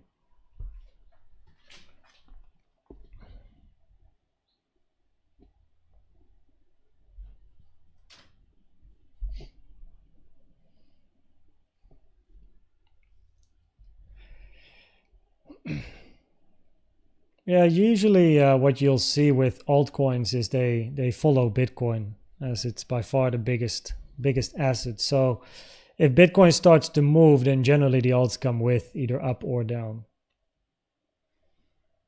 We opened a short at 64,400. Yeah. What's the update from yesterday? Salad. Oh, yeah, the salad was good. Salad was good.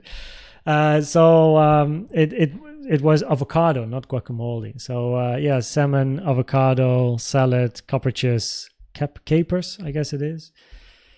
What other stuff was in there? Edamame beans. Yeah, man. I gotta say, my wife, like, she can cook, or prepare. I mean, salad is still cooking, I suppose, in a way, still making a dish, but she's really good.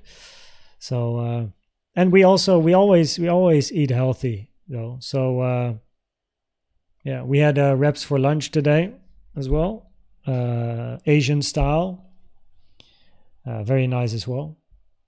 This morning was this morning was Greek yogurt with seeds of whatever fruit it was, with different types of nuts, and what's that syrup? Almani syrup, thingy syrup. I forgot the name. So yeah, very good.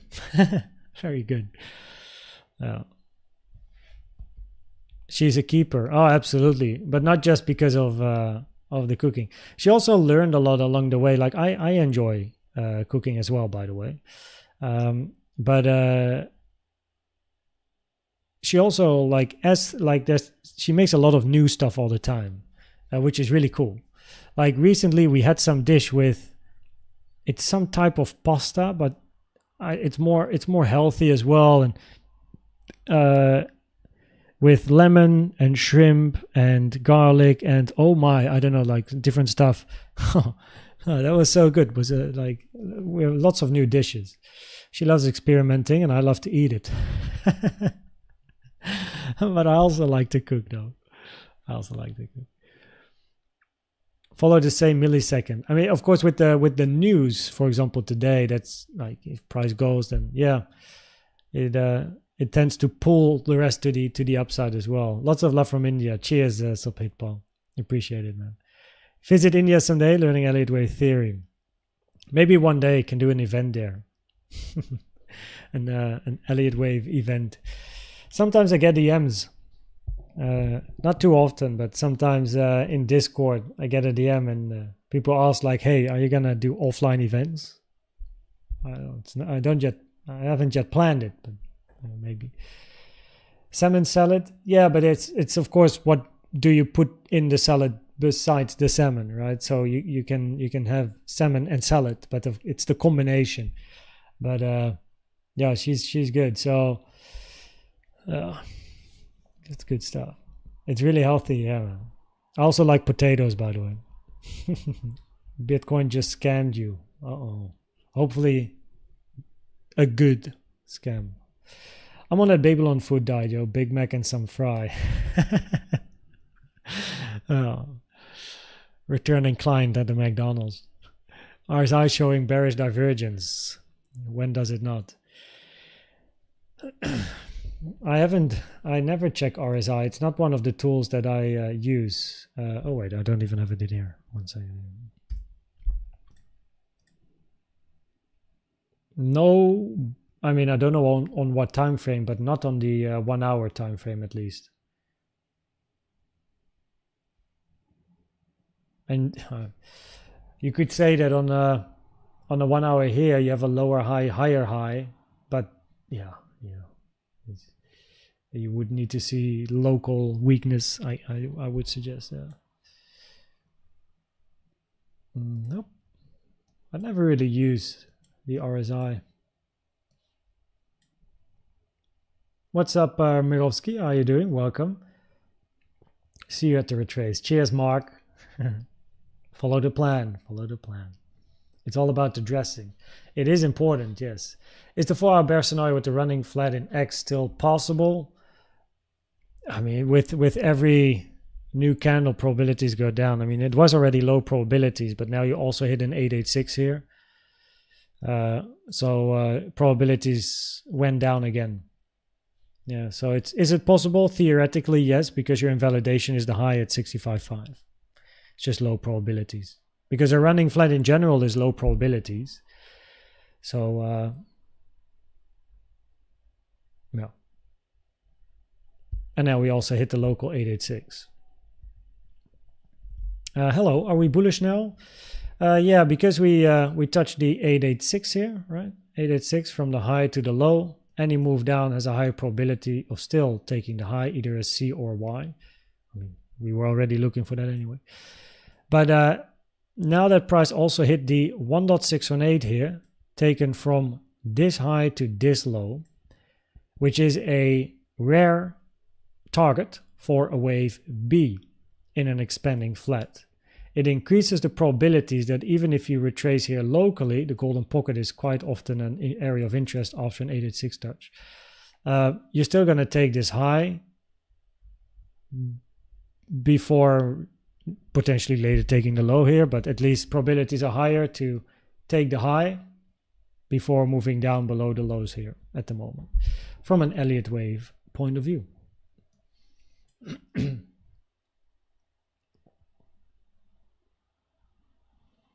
For me, the finish correction was very unlikely. I TP'd my long way too early because of that B wave. I'm not sure if you were there offline earlier, but I was talking about a bit of trade management in a way. So I had a resistance box on the chart here, and of course we had the weekly here. And there was a guy in the chat, Hera, that said, "Yo, I longed here and I exited here. Yeah, and now I miss out." And as annoying as that is, it's actually also just a healthy way of trading. It like you made profit, right? That's most important. Yeah, you might miss out, but there's always a new opportunity. So when making profit, if one exits here after entering here, you make some percent, cool, done for the day, you know, that's okay. Tomorrow is another day. You can always make more, but you can always lose more as well. It's easy to say in hindsight, oh, I should have held on, you know, should have held on. I shouldn't have exited. I shouldn't have TP'd, but that's hindsight, you know, we can't trade hindsight. So what I suggest you can do, or at least develop a plan around it, is that, for example, if one longs here and exit here, we had resistance here, right? Have a re-entry plan. If price takes this high, probabilities are higher to move to the next resistance. Re-entry, moving up, right? So then you have a new entry here, stop loss below the low, looking for price to move to the next area of resistance. This is your wave B pocket. Exit the long here, okay, no problem. You enter wherever you entered. You exit the long, took the profit, perfect, right? Just wait for the reaction, wait what price is going to do. Oh man, you have some bullish CVD, okay, but you know, I want to see more local bull CVD on the 3 minute. Price grinding up, CVD moving down, looks strong, right? Retested the weekly, okay, might look for the highs here. Entry, look up, takes the high, stop loss break even, potential continuation or move down, or exit again because we're at the 886 and on the 1 hour gap top, right? And that's like also how you can go level to level without necessarily staying in a position. And even if you enter and you have profit here and you exit, right? Even if you enter a little bit higher, don't forget you made profit here. So your stop loss, of course you have probably a new plan, but even if your stop loss is quite deep, even if you then get your stop hit, you still made profit as well. So you have more margin. But I guess by taking that profit, you also give yourself the flexibility to, without stress, without emotion, observe the reaction. And if you then see strength or weakness, you can enter a short or enter a long again or enter a short if that's part of the plan. So, and it's also something that I try to get better in myself, is actually exiting positions, because I'm quite good in managing, but I want to get better in exiting as well. So I have so let me explain. I said it already earlier in the live stream as well. I longed here. It was in diamond shared there. And here, right, we had resistance. So in this area, I exit. I shorted here just in case, because we hit the 0.618 from the low to the high. But I had a re-entry plan because the 618 was touched, highest volume in this candle, potential for a move down. The moment price took the high, I had a stop, no, how do you call a buy stop.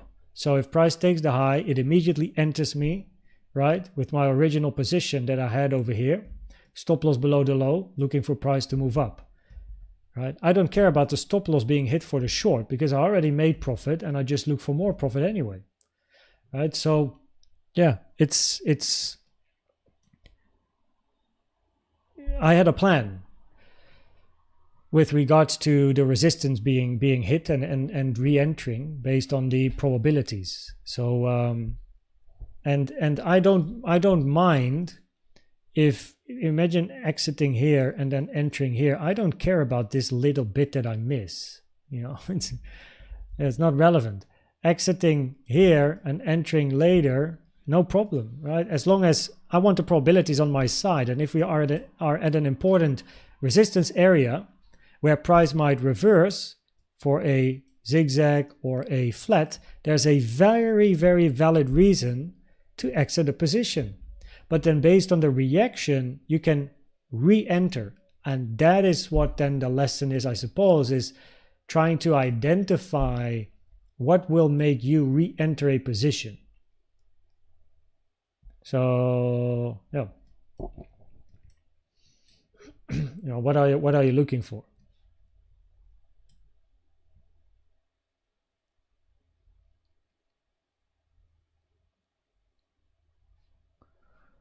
I also got to run very soon. Yo, cheers, Mark. Thanks for being here, man. That is correct. No, answering questions is the way to go. Way to go. It always sucks. A loss is never fun. It's never fun. If you have, of course, a strategy and you have some data as well, then a loss is also part of the job. Sometimes we lose, sometimes we win, as long as our winners are bigger as our losers. Hira, if that is of course your plan, then make sure to execute on the plan. Can't give financial advice. So it also depends on if price would come down to the golden pocket. Yeah, I want to see local support here. I want to see it hold. So what is the range going to do here? That's of interest to me. But it has potential, absolutely, yes.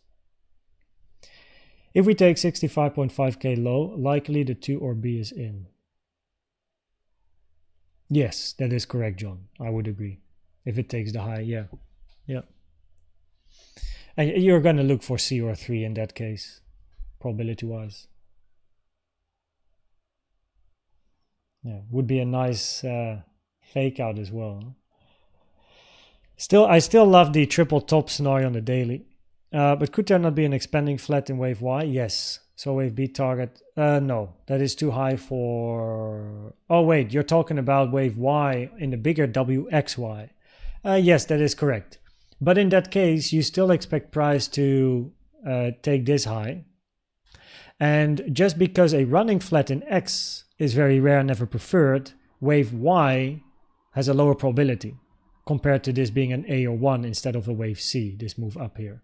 So naturally, this being an A, B, C or 1, 2, 3 has higher probabilities, right, than this being an A, B, C, because this move up then has to be labeled as C in a running flat, and a running flat is rare. So it's possible, but it doesn't have the highest probability. Also, if price does pass this high here, I don't really have any resistance up till like 68 really.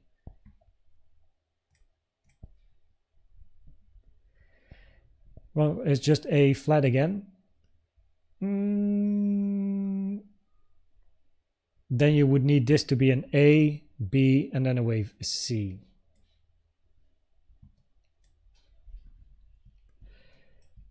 So you're talking about A, B, C, right? Inside wave B, we need to count a 3-wave structure. If you're looking for A, B, and then a wave C, you need a 3-wave structure, which means inside wave B, you need something like this, because this has to be a W, this has to be an X, and then you need a zigzag in Y.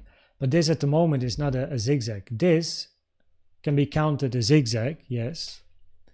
And then you have your X, right? And then you're looking for a zigzag in a wave Y. So preferably you're still looking for a 3-wave structure in the second leg up.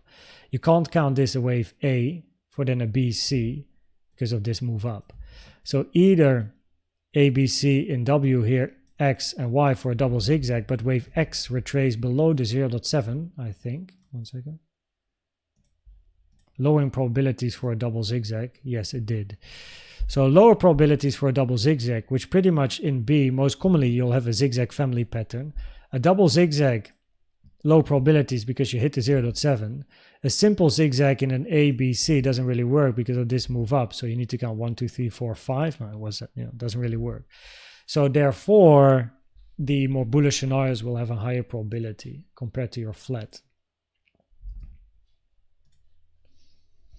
As long as you don't take 65.5, arguably there's always that probability for the flat in Y, A, B, C. It's just that you hit the 1.618, lower probability. I had the same long than you. Nice. And the same short. Oh, but that's yeah, I know. But that's the way to go offline.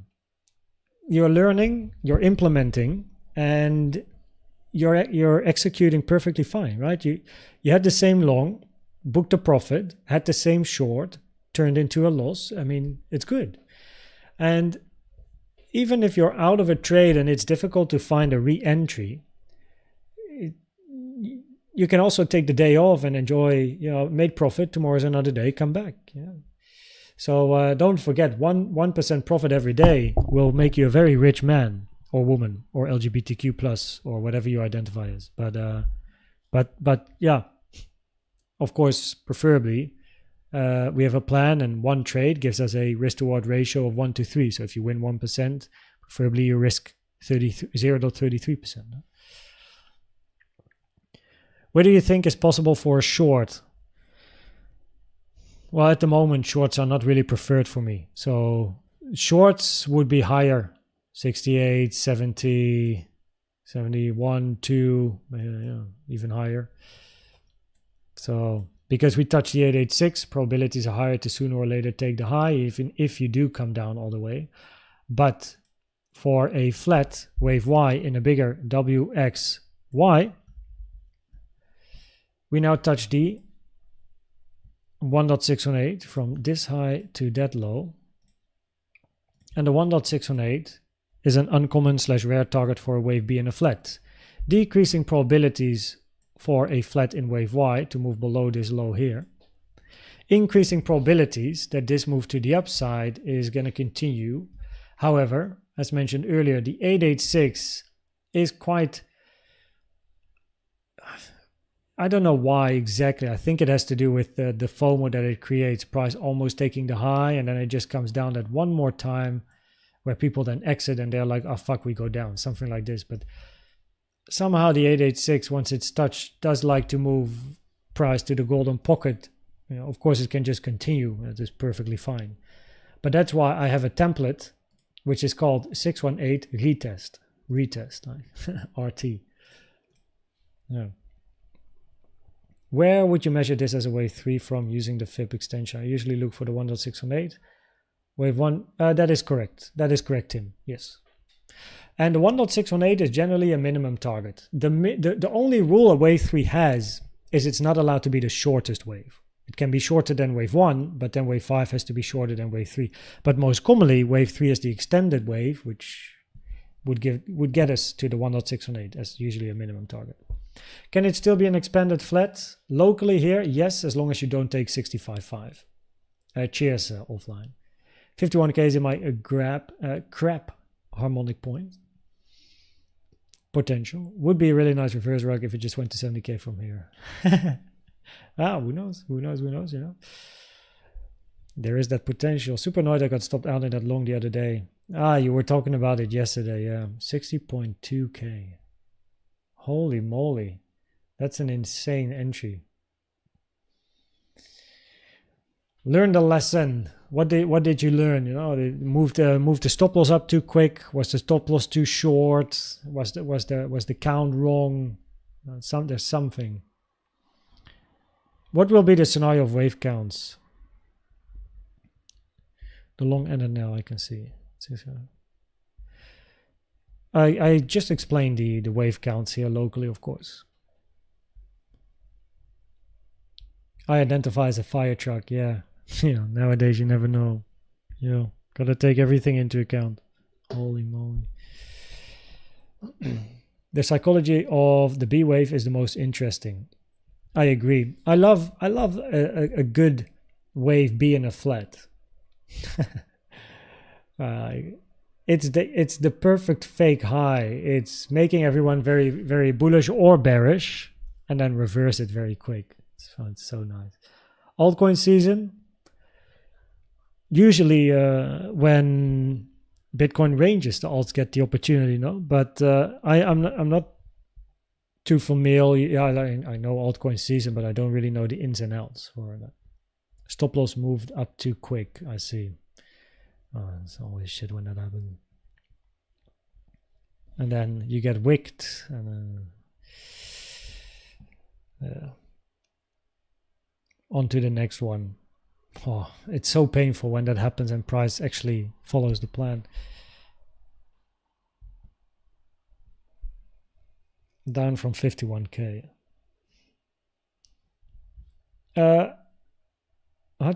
For wave 3.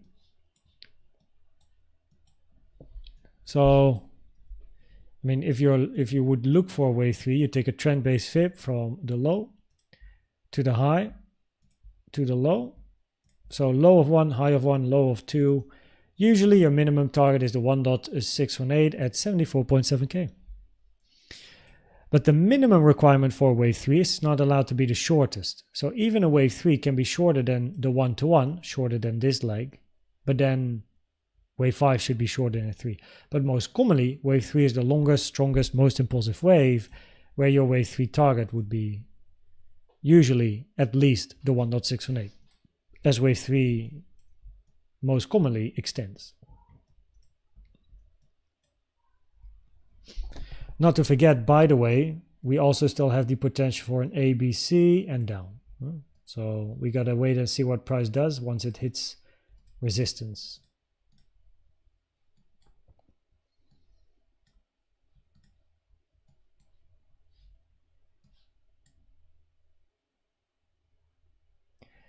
Isolated margin or cross? I would recommend isolated, especially in the beginning. So yeah, isolated just gives you, in my opinion, more control.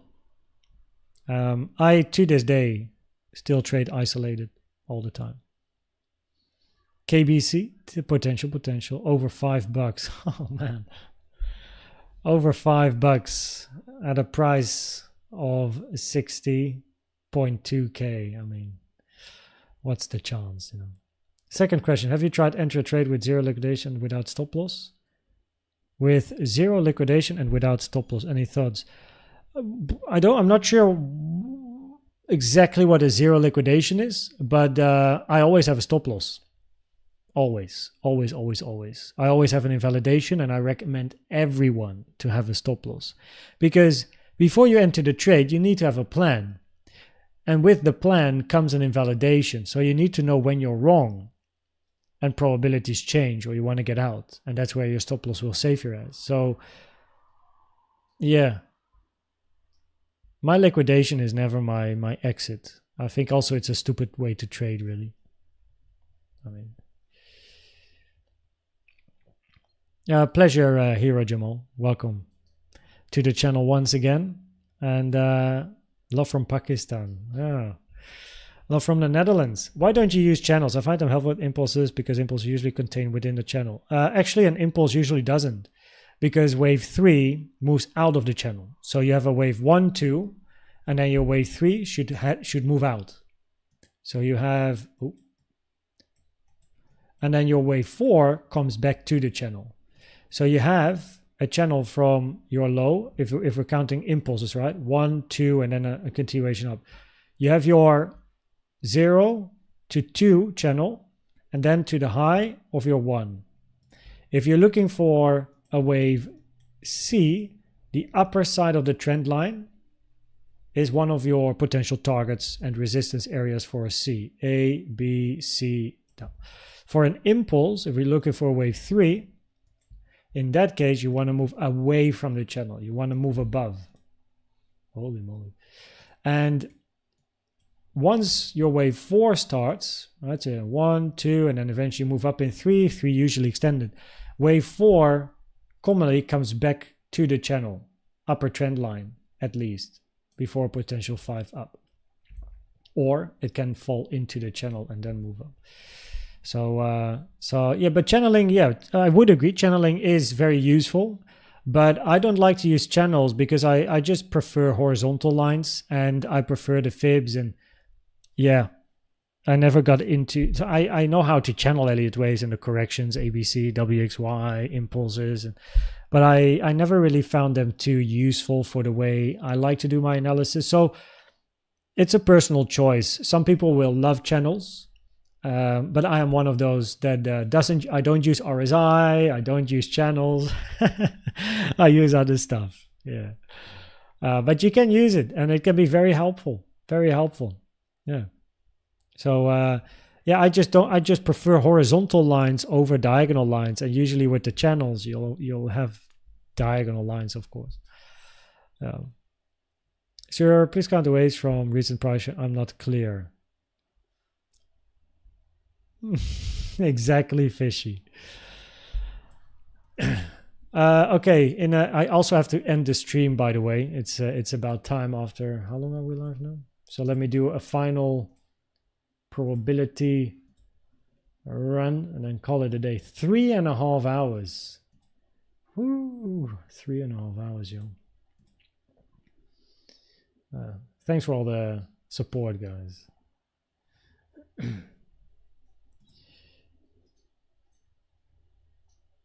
So let's cover the scenarios locally here one more time, and then call it a day as well. Pleasure, I bet, Jackie. So you can top of 1, top of 3. I see what you mean. Yeah, once you, but then of course once you have wave 3, but then you need wave 3 to top. So you first need a range which it starts to get similar in time compared to wave 2 before you know it's the same degree wave 4. So you can take a channel from, of course, the high of 1 to the high of 3 to the low of 2, but then wave 4, let me go back, usually goes through the channel. So you have okay, 1, 2, 3. All right, 3 is commonly extended. So you can take a channel, all right, and your wave 4 will most likely not end here, continue outside of the channel. And what then happens is you're going to readjust the channel. So you're going to move it to the low of your 4. Wait, let me do this. So we got 4. So we take the channel from the low of 2 to the end of 4 to the high of 1, which now gives you the top of the channel as a potential target for a wave 5 up, and then retracement. Yeah. So because of course if you now, your channel, right, it also makes sense from an Elliott wave point of view, because your channel here is basically your wave 2. Right, it's from the high of 1 to the high of 3 to the low of 2. So the width of your channel, this is wave 2. But of course, most commonly, a wave 4 is bigger in time than a wave 2. So therefore, naturally, price, most commonly for a wave 4, moves outside of this channel, and then you readjust. And then you take the channel from the low of 2 to the low of 4 to the high of 1 to get the target for your 5. If you want to use channels for a target as a wave 5. So that is the theory behind it. Yeah. Yeah, cheers, Johan. Okay, final analysis, and then call it a day with regards to the live stream. So, locally, bearish and bullish scenario, relatively simple. So are the probabilities. The bearish scenario is WXY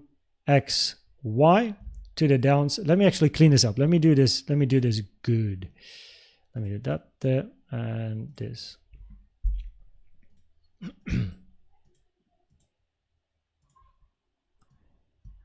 Let me remove that and that and that, and let me add this and that. Okay, that's fine. I don't need fancy colors for this one. Okay. Let's start with the bearish scenario. Your bearish scenario is a WXY with inside wave Y a flat structure to the lower targets over here mentioned in the box 60.1, 56.8K. Because in wave Y we're then looking for a flat A, B, C, right? Wave B common target is the 1.236 to the 1.38, which we pass. We now hit the 1.618 Fibonacci from the high to the low of A, which is an uncommon / rare target for a wave B, decreasing the probabilities for a wave C to the downside in a flat in Y. In other words, this scenario, the WXY, decreased in probabilities just because price hit the 1.618 for wave B, which is an uncommon target, increasing probabilities for price to take the high before moving, maybe one day later, but at least before touching 61K over here, taking this lows. In other words, taking the highs, higher probability than taking the lows. In that case, your probabilities increase for your A or 1 to be finished, 2 or B finished, and looking up for either a wave C or a wave 3. Now price locally hit the 886, taken from this high to the low. Toggle on the 886 and you will see that price has hit it. We also filled the 1 hour gap. For the ones that were here the whole live stream, you'll know we hit this resistance here as well as the 886. Now the 886 increases probabilities to sooner or later take the high. Any move to the downside has a higher probability of being a C or a wave Y, increasing probabilities to move up sooner or later. Based on probabilities, most commonly, however, we don't go all the way back down. Usually we take the high before maybe later the low. What is something that you do see quite often is that after an 886 touch, price retraces to the golden pocket before potentially continuing. Always an interesting area here to observe the reaction. So we'll wait and see if that again is something that's going to happen. For now we have a bit of resistance at the 886 and we just remain patient and see what happens if we do get that retracement or not, and we just go after the high. So probabilities are higher to sooner or later take that high, and if we do, there's not too much resistance to the upside. Of course, you have the triple top here at about 67.3, at least something to note. But then we have the blue box 68.2, 69.2, next blue box 70.7K to 72K, and then we are very high, 73.1K to 73.6K. If we move towards the upside, we can both be counting 1, 2, 3, continuation of the trend, or A, B, C, and move towards the downside. That depends on the reaction we get up here. For an ABC to the upside, your common target area is between the 1 and the 1.236 trend-based fib extension, sitting between 69.1K and 71.2K, which is this box and that box, right? That's your common target area for your wave C. The 1.618 is also still quite common, but the most common target area is this one here. So that is an important area of resistance for the daily bearish then bullish scenario, where this is what you're looking for. Diagonal in A, zigzag in B, move down in C. Preferably your wave B, by the way, ends after the 382, which is the 19th of May. It's the 15th. So preferably it actually ends in 4 days, not right now. So yeah, it's all probabilities. So yeah, there you go. That being said, thanks everyone for hanging out, yo. Holy moly, what a live stream. 3.5 hours. Not bad. Not bad. You were live on my first break and now I have lunch and enjoy the rest. What's up, Adam? Hope you're doing well at your job as well, but it's time for me to head out now though. So thanks everyone for watching. Hopefully you learned a thing or two while price was moving towards the upside, what we're looking for, how probabilities are changing based on new information coming in as well. I always like it when there's volatility. It gives a lot of opportunity to explain stuff as well. So yeah, Trading Queen, what's up? How are you doing? So good to have you here as well. But your birthday, 100x leverage, already congratulations for your birthday, man. Probabilities for C or 3, we gotta check the move to the upside, depends on the way. So yeah, thanks everyone. Have a good one, and I will see you tomorrow for another live stream. But tonight will be a normal update video, so later tonight probably. So I'll make sure to update in like a 10-minute video. You know what I mean?